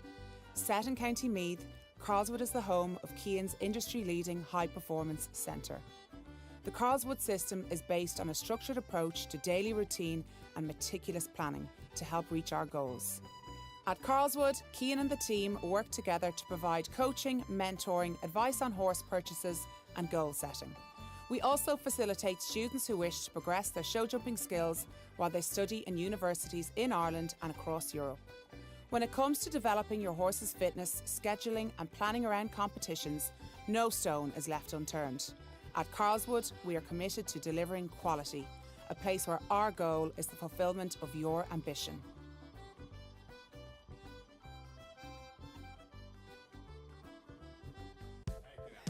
Doors lead us to places we've never been. Your dedicated Fidelity advisor can help you open those doors. They can help you create a retirement income plan designed to balance growth and guaranteed income, and provide access to specialists who help with estate planning to look out for future generations. So you're not just growing and protecting your wealth, you're sharing it.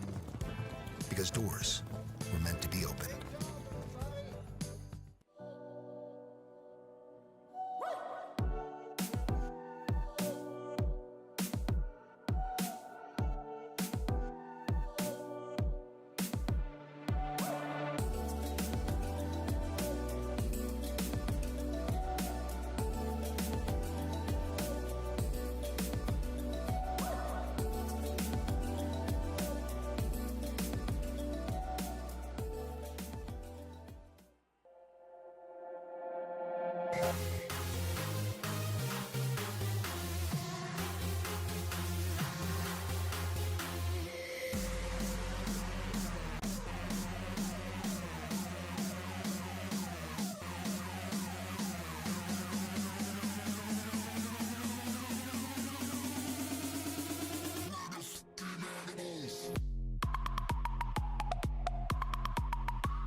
All right, so we're getting ready for round two here, just a couple of minutes before we see the top of the 12-horse or 12-rider return order.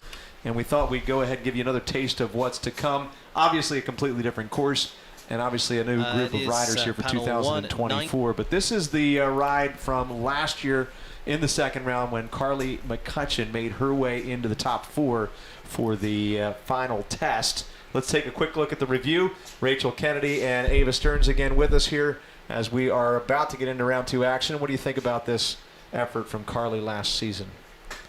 Well,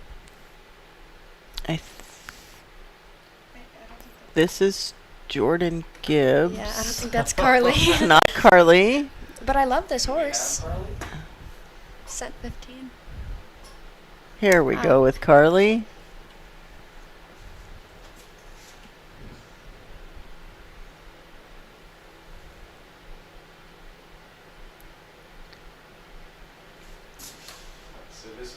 I mean, like we said earlier, Carly is just so smooth.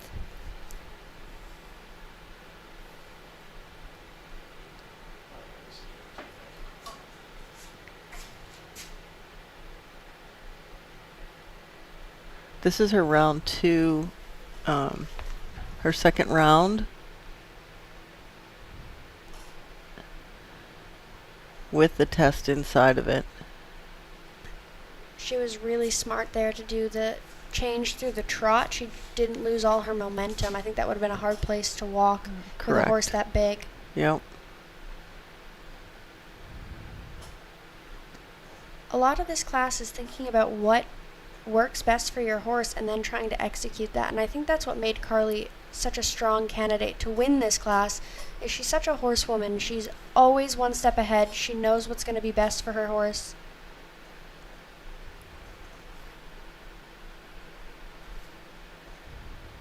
And that's a look at last year's winner, but only in the round 2 effort. Carly McCutcheon came in from round 1, earned her right into round 2 as a part of the top 12, and then the combined score of round 1 and round 2 is what gave her the right to come back in the test. Maybe we can take a quick look at the round 2 course.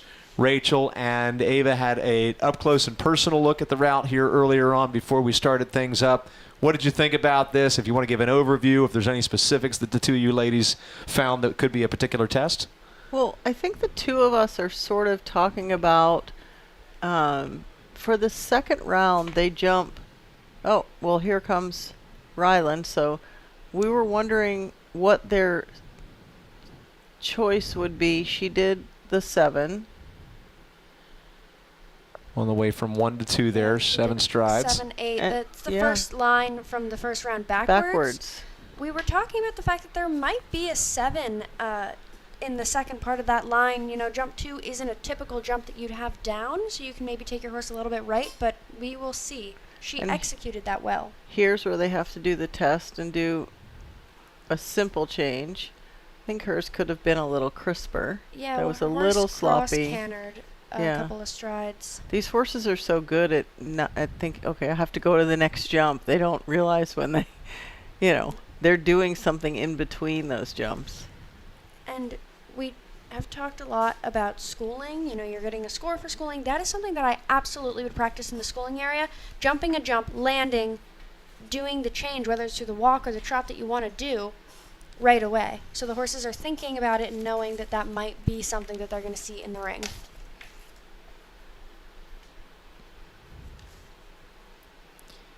And then making a circle here at the end. She did canter straight to jump 1 from the gate. I don't know if that'll be a make or break detail, but that's just something to note as the class goes on.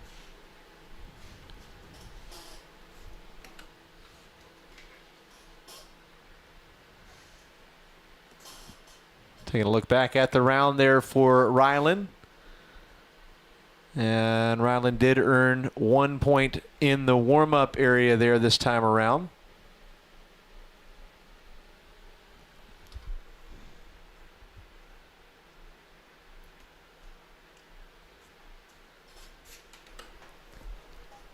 I liked that at jump 1, she put a bit of angle on it. She came straight from the gate and she really held that angle, didn't let her horse swap, which I thought set her up nicely for the 7. Rachel and I were talking about the idea that maybe there's 8 to 7. You know, we're going to see the riders figure it out as they go here. Well, I'm mistaken there. Ryland actually got 2 points in the warm-up area, so she got the maximum allowable there. Judge 1 scores an 84. Judge 2 awards an 85. The round 2 average is an 85.5 as a result. 170.87 will be her 2-round total. And now we'll have Reese Myrna coming in. Second of 12 to return at this point. Reese Myrna, of course, comes in with the first round score of 85.5. She's out of Mendham, New Jersey. That was a really smart jump. You don't want to get too slow to the skinny because you don't want to have it down, but you absolutely don't want to blast into this line. That way you won't get the simple change done.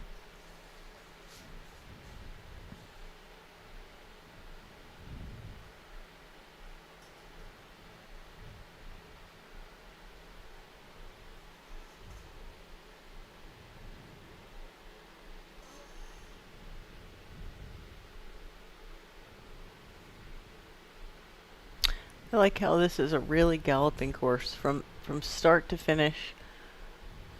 Step on the gas and just hold that. I agree. I quite liked that. She had a forward-thinking idea from the moment she stepped in the ring and never took her foot off the gas pedal. Everything came up at a stride.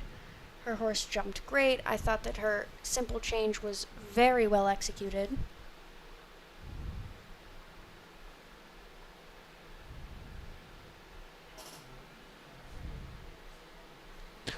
And she was rewarded Score for in that first round for Reese Myrna, once again, 85.5 average. In the second round, she will improve on that with both Judge 1 and Judge 2, or Panel 1 and Panel 2 scores being an 87, plus 2 from the warm-up area. So she'll have an even higher 88 in the second round, and we'll set a new standard at 173.5. It's going to bring us now into our third entry to show in round 2. So this will be Michaela Brombach. She's here out of Wimberley, Texas, and she carries an 86.25 in from the first round.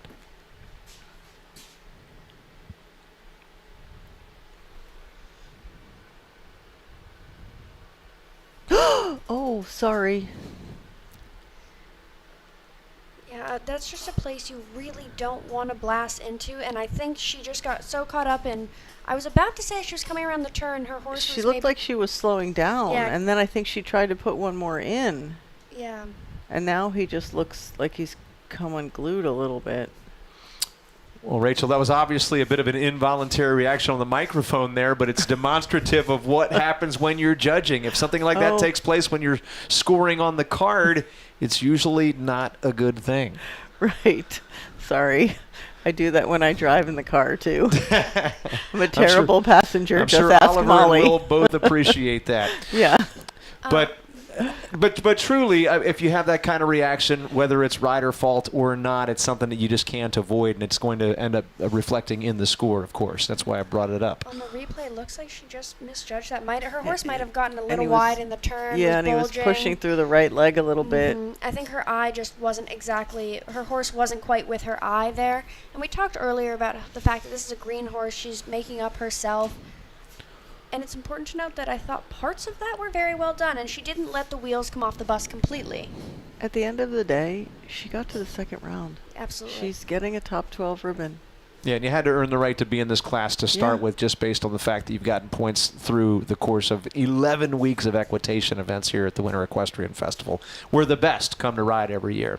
Michaela will score 2 points coming in from the warm-up area. 60 and 62 will be the panel scores in the ring. 62 the average, and 148.25 is what they will finish on here this evening. That'll bring us now to Isabel Eamon from Milton, Georgia. She scored an 87.25 in the first round. Did she do a simple change, or did she go Yes. back onto the same lead? I was looking at the monitor, so I just watched her walk. I thought she did a nice job not letting her horse halt. He kind of got slow there for a moment. And I think I got so distracted by how well she did that. I'm not 100% sure. And in my mind, I thought to myself, I wonder if she remembers what lead she landed on because she walked so quickly. Well, I guess that we will find out when the scores come up, because I thought the rest of that was so well done.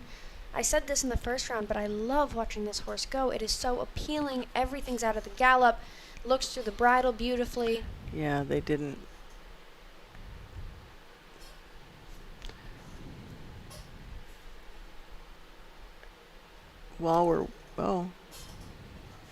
All right, 2 points coming in from the warm-up area. In the ring, it's a score of 86 and 90 from our two panels of judges. So that means an 89 average in the second round, and 176.25 will give them the top spot right now.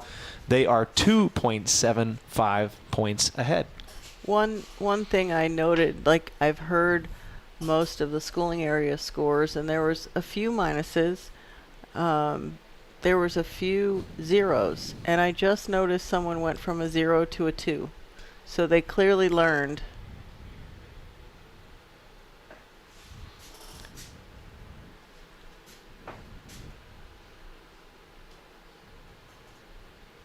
That was really well done.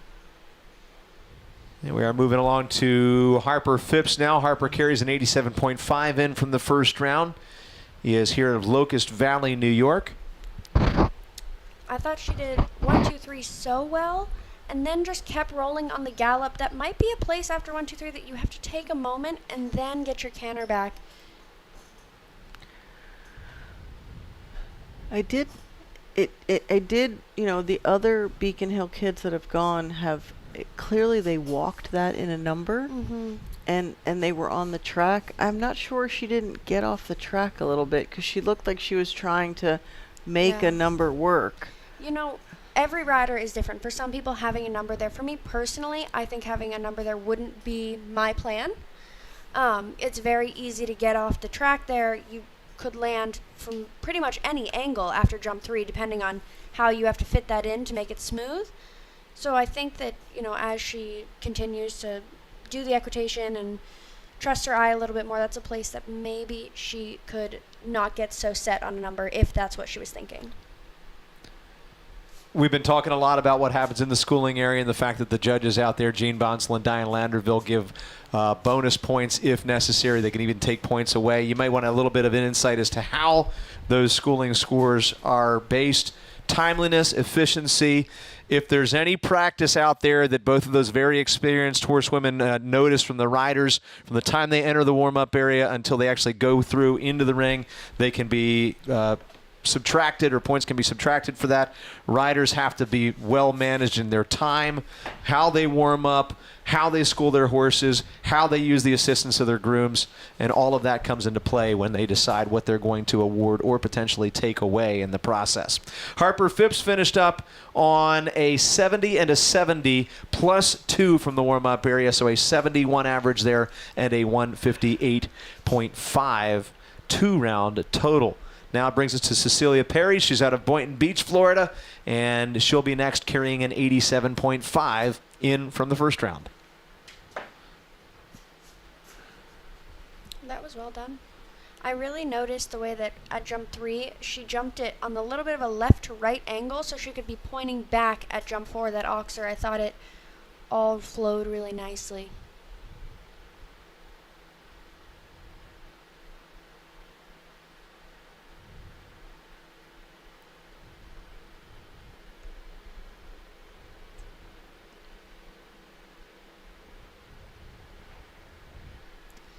And a lot of these riders had to go, you know, earlier in the day.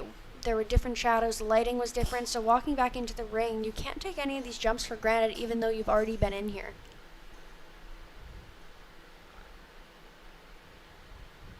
I thought she did this well. This is a big horse to manage in, you know, 6 or 7 strides.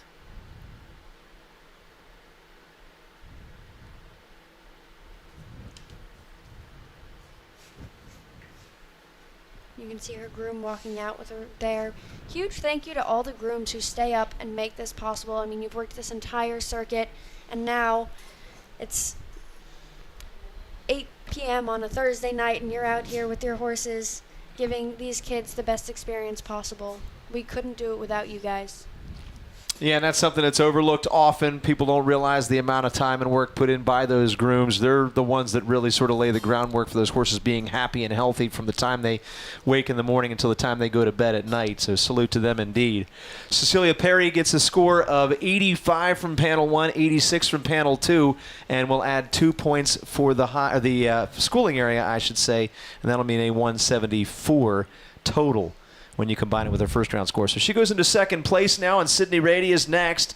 She is aboard Mach 1, and she is out of New York, New York. That was unfortunate up the first line. I just didn't feel like she got up to pace by the time she got to jump 1, and then was a little too far away at jump 2, and her horse swapped off the ground. Did she halt in that line for her stop motion? It was hard to tell. I was watching the monitor, sort of trying to see what was going on.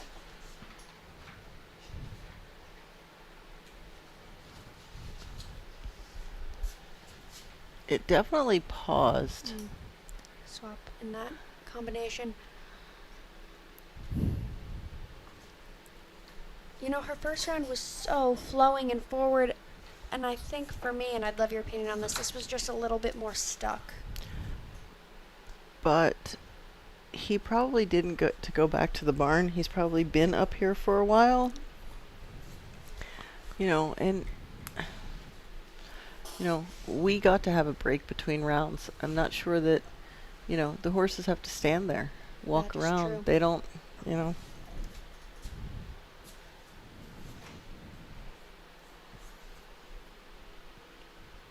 Preparing to find out what the judges thought about that effort for Sydney Rady. 87.5 again was her first round score.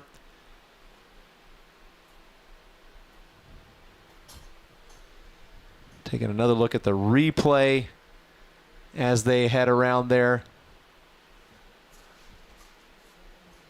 And a lot to consider there, but 67 will be the judge one or the panel one result. 68 from panel two in the warm-up area.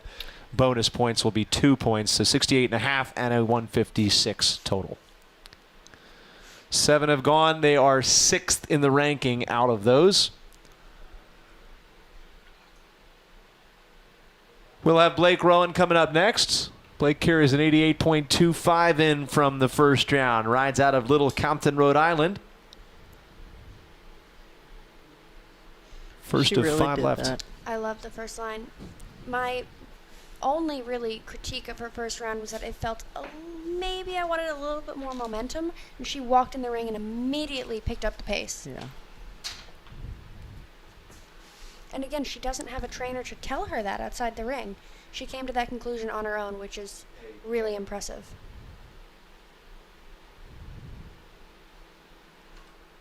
That was very well done. This is a big horse to get back in that short line. Hey, when we get to the end of this round, there's some, you know, there's a top 12 award, or top 12 to 5. You want to just patch Porter back in for that presentation? We'll just turn it over and let them focus on what's happening in the ring and we'll come back after that's done. All right, cool, thanks. That was beautiful. I think that that was a really fantastic round. Like I mentioned in the first round, this girl is a working student, gets up every single day, helps take care of these horses, has really earned every bit of this moment that she's having right now.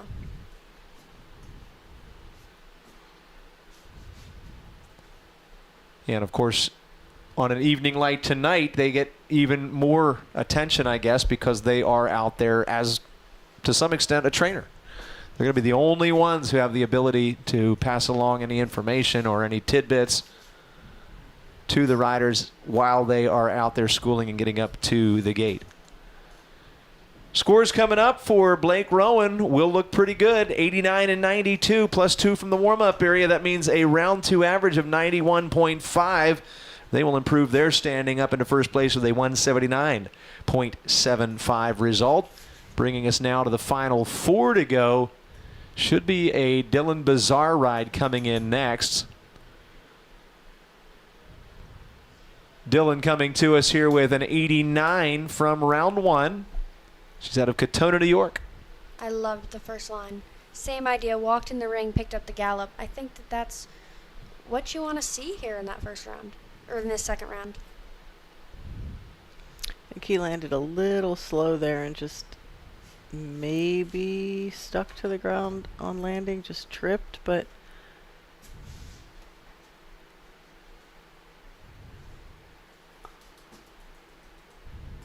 not sure that that'll be a worry.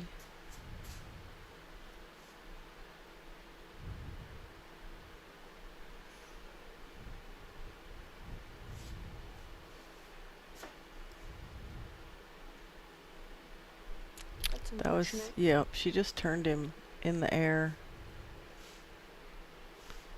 And I think that's a little bit the question of making what was a Swedish Oxer, that combination over there, that careful vertical on the way out. If you're pushing too much or you're turning in the air, that's what's going to happen. It's going to come down. It's a shame because otherwise I thought that she did a really nice job.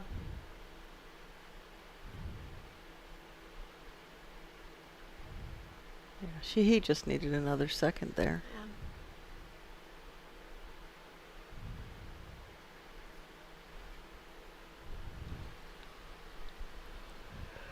They come in with the benefit of 2 points from the warm-up area and 89 from the first round. And in the second round, they're going to finish on an 83 and an 86.5 for a round 2 average of 85.75 and a total score 174.75. That being Dylan Bazar from Katona, New York, right now into third place.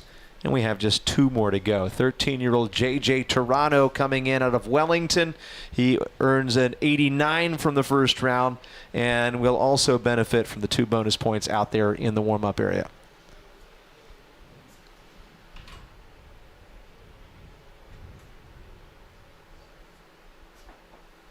That was very well That was done. really well done. He just put shape in the jump and made it. It really is incredible to think that he's 13. I mean, when you get a look at him from a distance, he looks like an adult to some extent. You just can't believe that you're going to get that kind of style out of a young rider. But again, he's a true fan of the sport.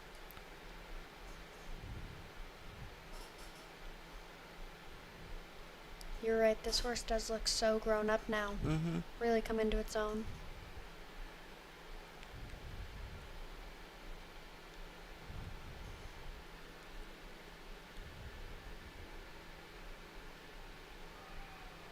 I don't know what else you could ask for from that round.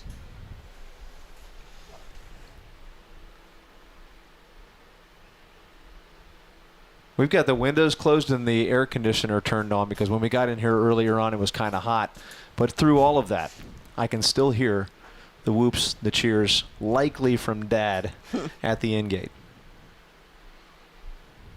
Well, hopefully Dad's not at the in-gate. Yeah. Not at the 'Cause in-gate, that would excuse be me. bad. In that area, cheering from the stands, let's say. He really wishes that he was at the in-gate to give. But you know, as intense as Jimmy can be about this competition, that he wishes he could be right down there with him. But it's also a proud moment to watch your kid go in there and do very well. Let's see how well judges scoring. Panel 1, 85. Panel 2, 91. Again, the warm-up area score was 2 points, so they end up with a 89 again in the second round as their average. 179.75 will be the total. That is an overall tie for the top position, and as of right now, it pretty much means that JJ is guaranteed to be among the top 4 to come back in for the testing. So a salute to him. And we'll have just 2 more before we get into the testing phase. Parker Peacock listed next here.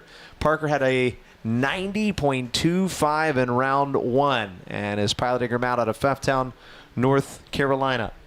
Parker here with Class Act. So I think jump 1 was a little bit of a surprise. I agree. Maybe just not quite up to pace. The horse wasn't expecting that and was sticky and lofty at jump 1. But I wonder how that looked from the VIP side. I think that the judges on the gallery side definitely could see it.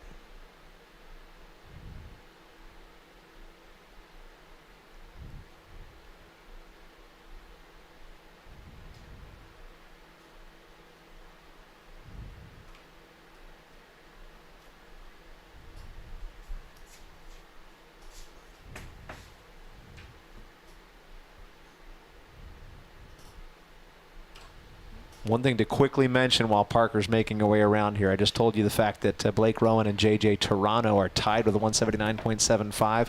If, in fact, we ended up with a tie for the 4th position, there would be a tie-breaking procedure, that being the round 2 average score being used as the tiebreaker. So just in case that comes up, you'll know in advance. Right now we've got a 174.75 holding that 4th position. We'll see whether Parker Peacock makes a change to that while she rounds things out there. Comes in with 2 points from the warm-up area. And her scores coming in from the judges will put her in. They are a 90 and an 84 for an 88 average when you include the 2 points from the warm-up. 178.25 is the 2-round total. Parker is also now guaranteed a return spot in the testing phase. She's ranked 3rd. And that means Isabel Eamon, who is 4th right now with a 176.25, is going to anxiously await the result of this final entry, being Taylor Cawley, who comes to us carrying her 92.5 average in from the first round. Of course, she was the highest ranked rider in that effort. Taylor based here in Wellington, and she's again aboard Okie d'Eclipse.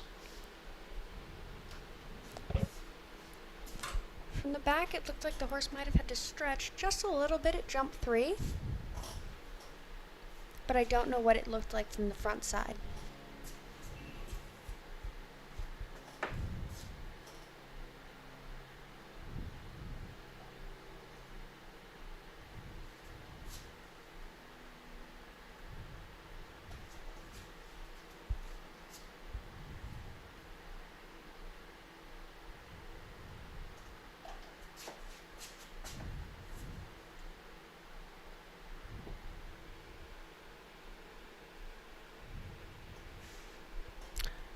It matched, I think. I think he's got so much scope and so much range that Yeah, I agree. After 1-2, it might have looked a little bit of a stretch, but she just kept on the rhythm the rest of the round, and overall, I think I quite like and they're that. coming in with the awards table. Oh, I think they. Well, all that means is that this is another signature part of this format, is that we present to the 5th through 12th place finishers upon completion of round 2, because that's already been determined. The top 4 placings are all that remain in the lurch here. We'll find out. But Taylor Cawley came in the leader.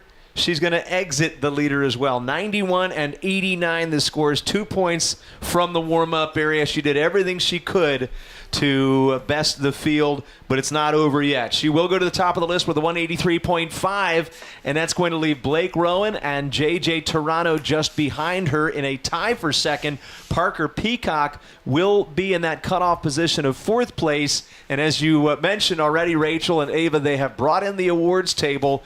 We don't see this happen in any other equitation class, but of course we already know what the results are in 5th place through 12th, because that's going to be based on round 1 and round 2 combined scores. When we get into this final phase, the riders who have qualified among the top 4 for the testing will determine whether or not they get the championship, 2nd, 3rd, or 4th. But we are going to take a few minutes to present to our 5th through 12th place finishers before we get into the actual top 4 final.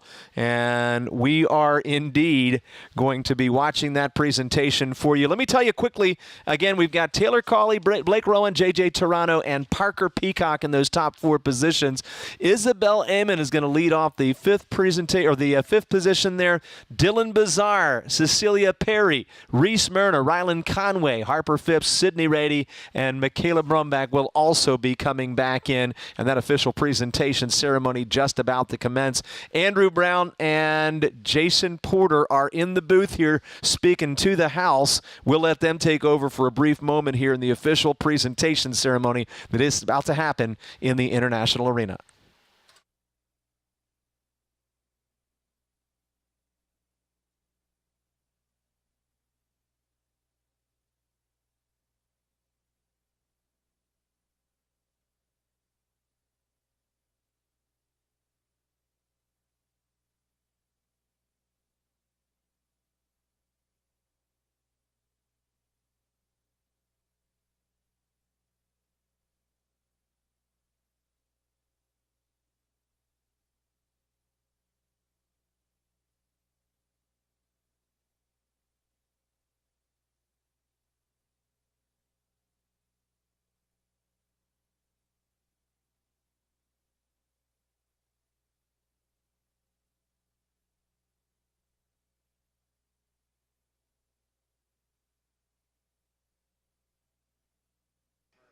Presenting to our 12th through 5th place riders in today's WEF Equitation Championship. Congratulations. 12th award this evening going to Michaela Brombeck. And the ribbon earned this evening aboard Actionable, owned by LG Sport Horses, for the rider from Wimberley, Texas, Michaela Brombeck, placing 12th.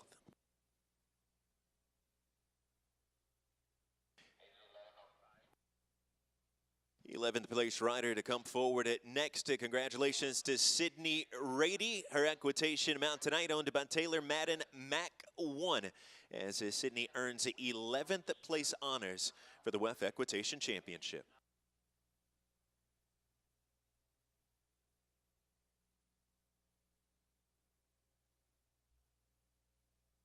And bringing forward our 10th place rider now, Harper Phipps of Locust Valley, New York. 10th award this evening for Harper Phipps. Her equitation mount, Baja Kashmir, owned by the Redfield Farm, Califon, New Jersey. Congratulations to Harper Phipps.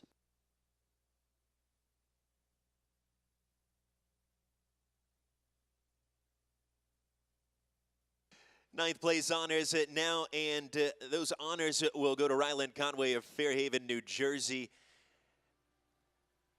Congratulations to Ryland Conway, first VDL, her mount owned by Ella Heineking of Aledo, Texas. It's Ryland Conway of Fairhaven, New Jersey, finishing 9th.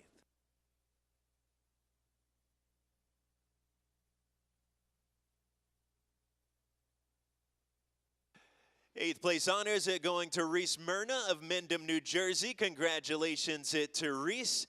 And in addition to the 8th place ribbon, Reese's Mount Castlefield Spartacus, owned by West Hill Colts Neck, New Jersey, will also take the honors of Best Turned Out Horse for the WEF Equitation Championship. Congratulations to Reese Myrna, placing 8th, in Castlefield Spartacus, earning the honors of Best Turned Out for the 2024 WEF Equitation Championship.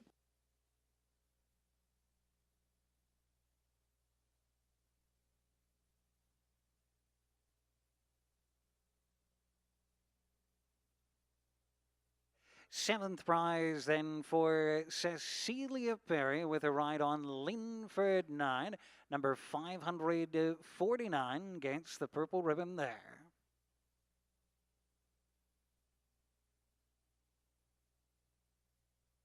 On to the green with Dylan Bazaar aboard Dark Knight DC, number 908 for 6th.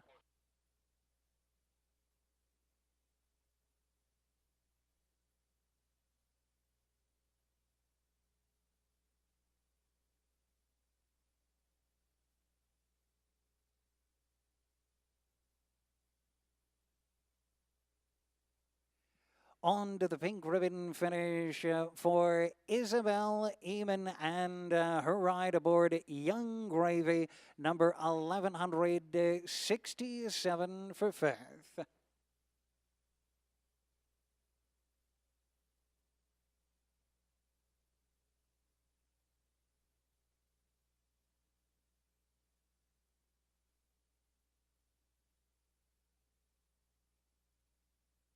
All right, congratulations to all of our top 5 through 12 there.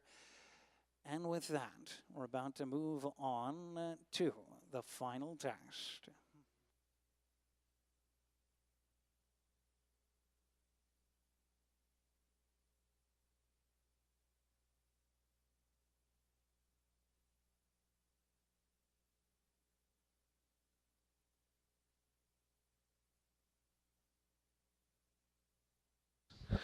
And, of course, we already just met the 5th through 12th place finishers in the top 4. If you'll take notice, Ava just called this out, are stirrupless. And that's the same way we saw him go in the test here last year.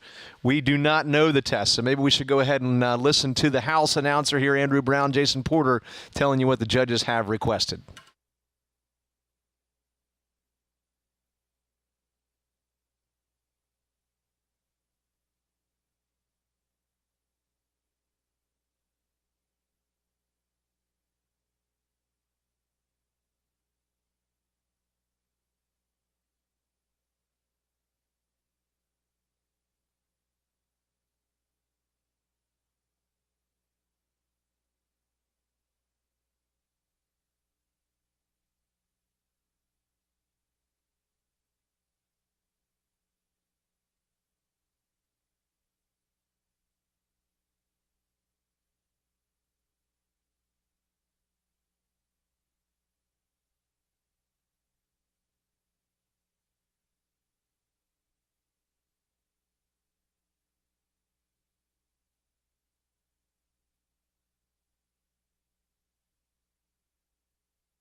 Ready to go now with the testing phase. And as you just may have heard there, Andrew Brown mentioning the test is 11:06, 8:15, 8:09, and 9:25. That's obviously reverse order of the scoring.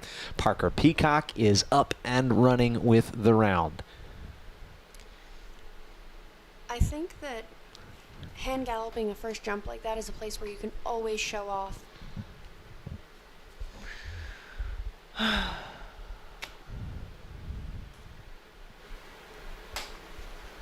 So hand gallop, 2. jump to counter canter 6, counter canter 8. So kind of an S turn through the middle of the ring. And then they halt.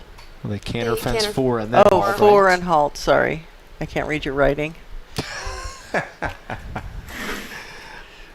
They canter directly over the NetJets vertical following the halt and then return to the lineup. But I- that's an Oxer. Is there a NetJets vertical out there?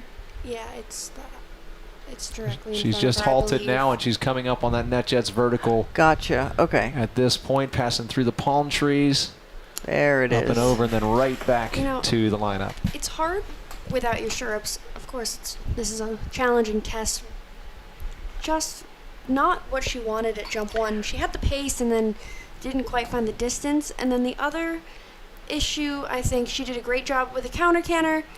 And then the halt, her horse didn't truly halt, just kind of backed through that maneuver.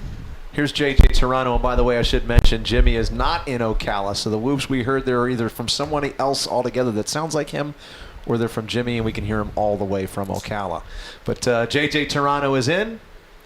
That was unfortunate. So, I yeah. loved his hand gallop. And the horse, I think, just got a little bit confused, stepped off the lead. We talked today about how this horse is, within the last year or two, kind of stepped into the equitation ranks. Maybe didn't quite understand what JJ was asking.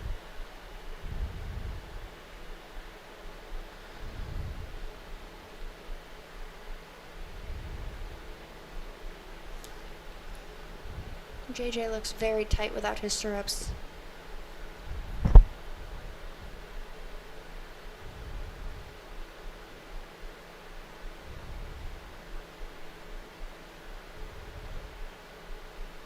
That was a super halt.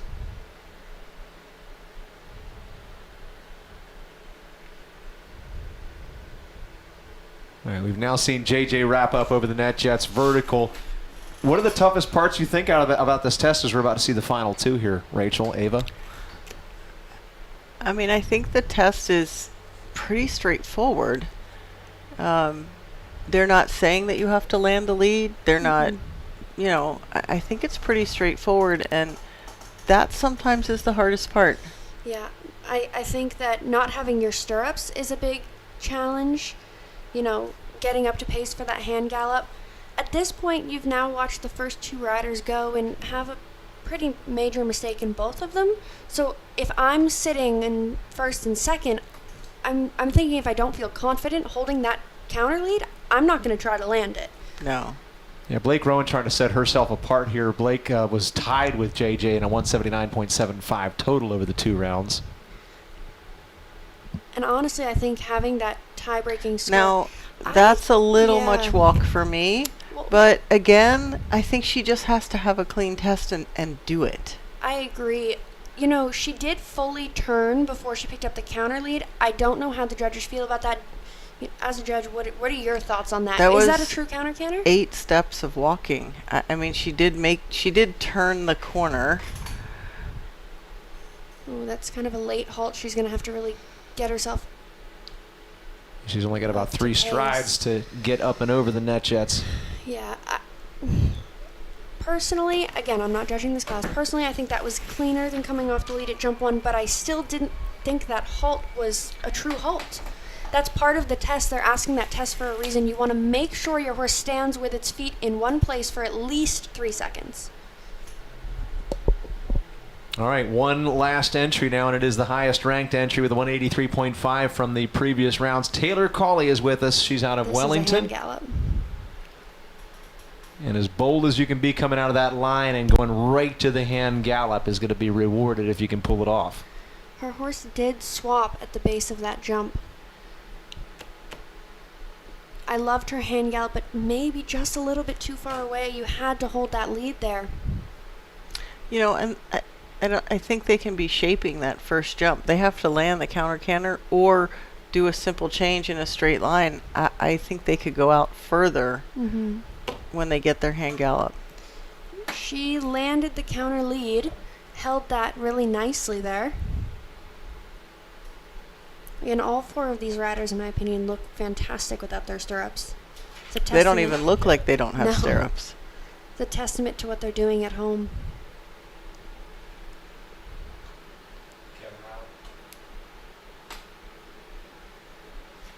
Hey, so these scores obviously are not announced. We keep the results secret till the end here. So obviously That was we're a not gonna- great halt. Her horse looked like he wanted to get a little antsy, and she just made him stand.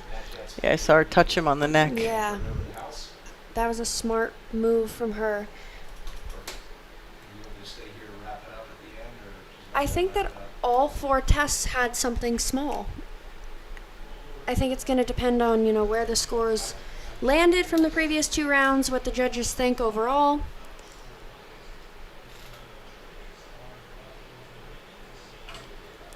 All right. Also a great part of the format here is the fact that the scores remain secret, under wraps, until we get to the actual presentation. So we are not going to know what the judges think. Of course, you heard comments from Ava and Rachel while this test was underway, but we're not going to know until the reverse order presentation takes place. We've already revealed the top, or the 5th through 12th place rankings. Now these riders have to wait to see what those judges thought about that final testing work. Thanks to NetJets for being our presenting sponsor. Your private aviation journey is transformed from routine to remarkable, and it's done by personalizing every detail of your travels to the point where you feel like your flight is their only one, because NetJets' standard is not just to meet their definition of perfection, it's to exceed yours. NetJets is the pinnacle of luxury enjoyed by the world's most discerning travelers, and you can join them today. Find your ideal travel solution at netjets.com. Rachel or Ava, before they revealed these results, would you venture a guess as to who among those top 4 are winners, or would you just like to stay tight-lipped and let the judge's decision tell it all? Not a chance. No, you know, we're not seeing what they're seeing, so, and I think this is going to have to be up to them. Do you feel like that there was a little something that they had to think about for every single one of those top 4 riders? They maybe little baubles or little extra special parts of each of those rounds? We both do. Yeah, I mean, I'm not going to venture a guess as to who's going to win this class, but I think that it could go different ways. Like, you never know. I think that it will be a close competition between all 4 of them. Well, one thing we know is out of 40 riders that were already picked from the top riders throughout the entire circuit here, they qualified to be here. These are the top 4, and there's a lot to be said just for that. So, again, another salute to all 4 of them: Taylor Cawley, Blake Rowan, J.J. Toronto, Parker Peacock. I know they've got trainers and parents who are proud, and now those trainers have actually been invited back into the arena. They have not been able to talk to these riders at all for the better part of the last 3 hours when this competition got underway at 6 o'clock. The riders have had no cell phones. They've only been able to get the assistance from the grooms down in the warm-up area, and now I'm sure that they're getting a little bit relieved to be able to rejoin their riders, and the riders themselves a little bit relieved to have the trainers back. Or maybe they've realized, hey, I can do this. I don't know. But, Rachel? So, just sitting here thinking about the 4 riders that are the top 4 in this class, are any one of them in their last year as a junior? Like, this is what our next generation's coming up. These are young riders. so. I mean, Parker might be, but I think that, I mean, JJ definitely rides in the younger juniors. I actually think it is Blake Rowan's last junior year. But I agree with you. We saw so much young talent, and there's really young kids in this test. Yeah. The trainers over there telling them what they think. Two young riders, the youngest of the riders here, but they've been around this literally since they were in the womb. They are riders who descend from top-level amateurs or top-level professionals themselves. So you can see where they would have gotten it, basically born in the saddle. Salute to them, salute to all 4 of these, salute to everybody who got into the top 12, and in fact anybody who even qualified for this based on the fact that you got your rankings throughout the course of the circuit here at the Winter Equestrian Festival. Now they're standing here to find out how things will shake out as we move into the top 4 presentation in reverse order.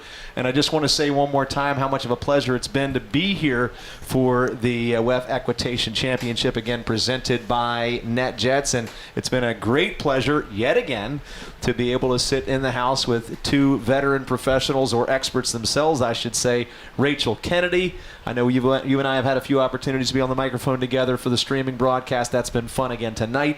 Ava Stearns, we've done a number of championships together, and I have to say that this has been among my favorite performances, having both of you with me here on this Thursday night for the Equitation Championship. Thank you all very much. Thanks for having us, Brian.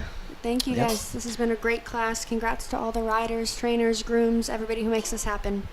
All right. Well, we're going to go ahead and wrap up from our position, and we will be anxiously awaiting, just like you are, to find out what those results are. Turning it back over to Jason Porter in the house here at the International Arena. Fourth place honors going to Parker Peacock of Foughtown, North Carolina for the WEF Equitation Championship. Trainers here in the bio listed as Ken and Emily Smith with Ashlyn, as well as Victoria Colvin, and Parker's mount tonight. A Class Act owned by Ashlyn Farms, as Parker takes the 4th place finish for the 2024 WEF Equitation Championship. 10th place for the $100,000 Hunter Spectacular. 2nd place last year at Maclay Regionals and champion in the 3-6 Juniors at Capital Challenge. 4th award for the 2024 WEF Equitation Championship goes to Parker Peacock.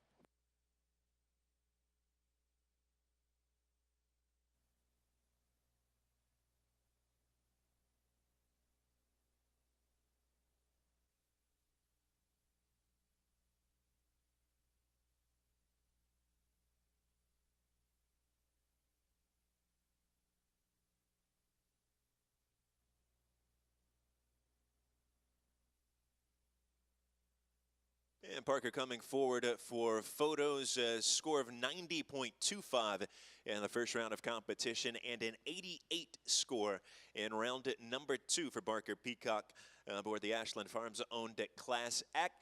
Total of 178.25. The rider finishing 4th after 2 rounds, finishing 4th overall after 3 rounds of competition in tonight's WEF Equitation Championship.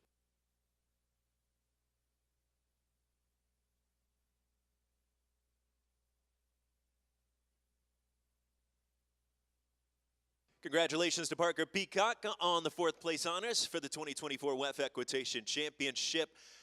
3rd award this year for the WEF Equitation Championship will go to JJ Toronto.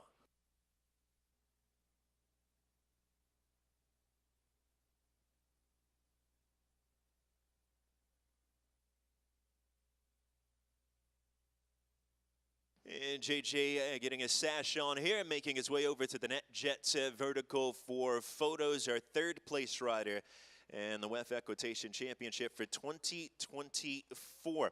Trainers listed as Missy Clark, John Brennan, Maggie Gampfer, Luke Olson, and Jimmy Toronto.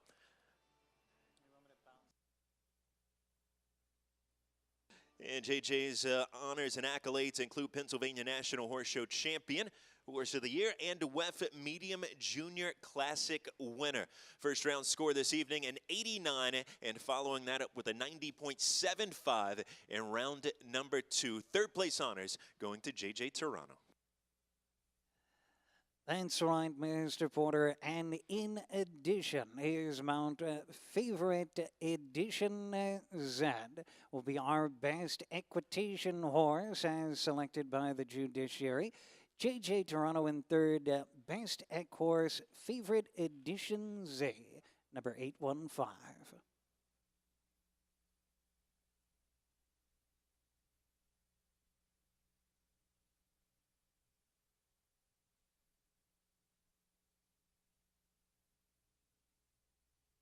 The Class Action Award And it goes to the owner of the horse in the class that receives the Best Equitation Horse honors. The class that is viewed as a true partner with the rider and enjoys rising to the occasion.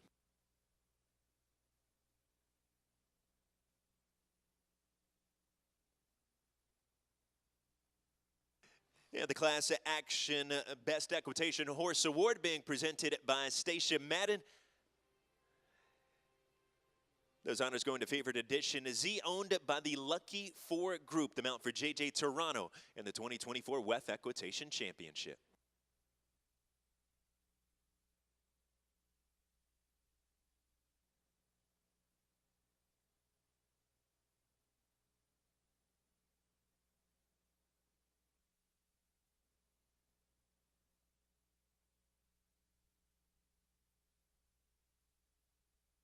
Next, we'll present our reserve champion for the WEF Equitation Championships and reserve champion for 2024. Those honors will go to Blake Rowan.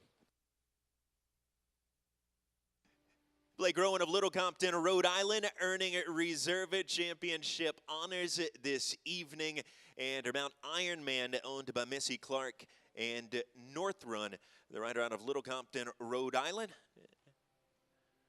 Has 6 career medal finals wins, has competed in her first Grand Prix last summer. Currently second in the Washington International Horse Show national standings for Blake Rowan of Little Compton, Rhode Island. And a recruit for the 2024 OSU Equestrian team. Currently with 5 wins here, the WEF Equitation Circuit. Blake Rowan, Little Compton, Rhode Island, reserve champion for the 2024 WEF Equitation Championship. Trained by Missy Clark, John Brennan, and the team at North Run to earn reserve honors aboard Ironman.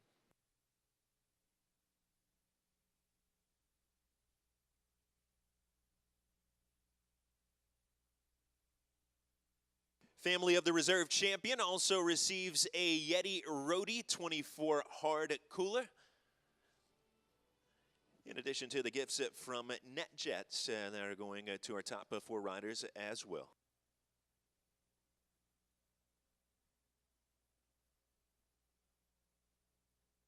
Reserve champion 2024 WEF Equitation Championship, Blake Rowan of Little Compton, Rhode Island.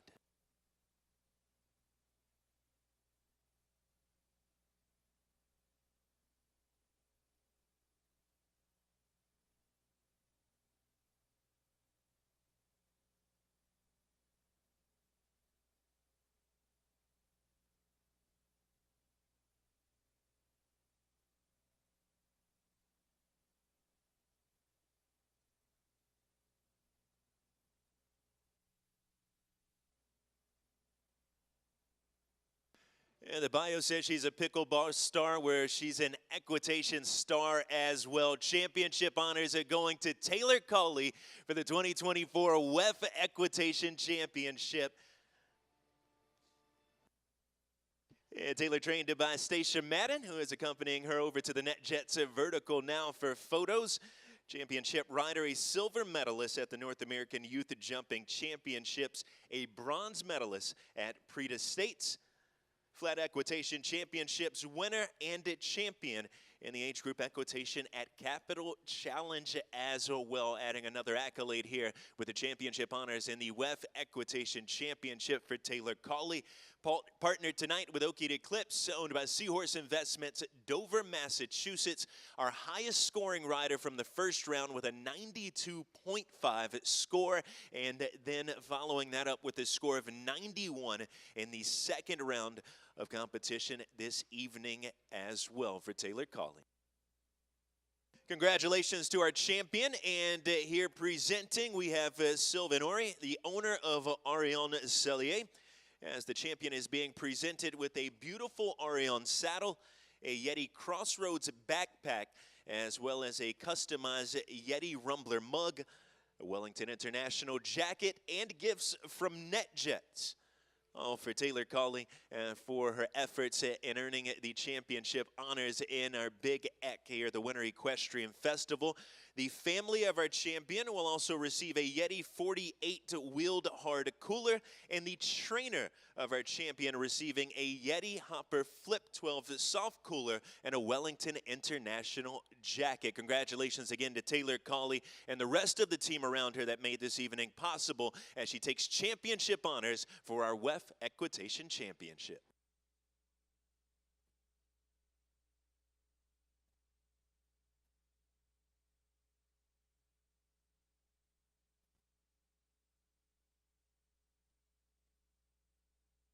There's only one thing left to do, and that's a victory gallop. Taylor Cawley, if you would please lead us on a lap of honor.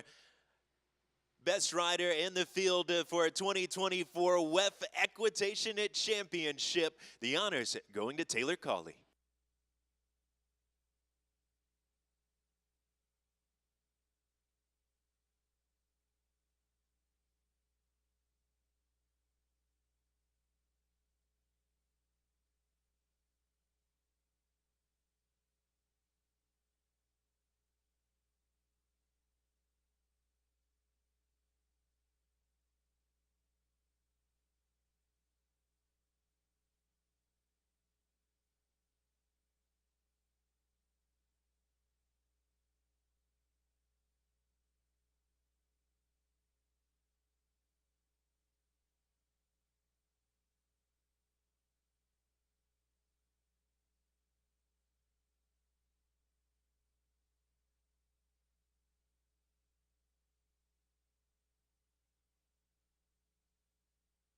A job well done by all of our riders tonight, especially those in the top 4. But congratulations once again to Taylor Cawley, the best out of 40 in our 2024 WEF Equitation Championships, taking the top call.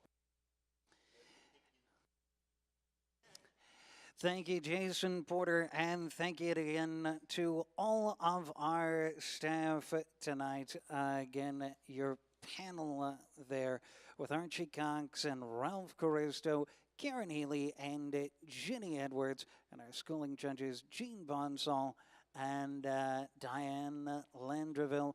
Jason Porter has been your announcer. Have a good night, folks. We'll see you bright and early Friday morning.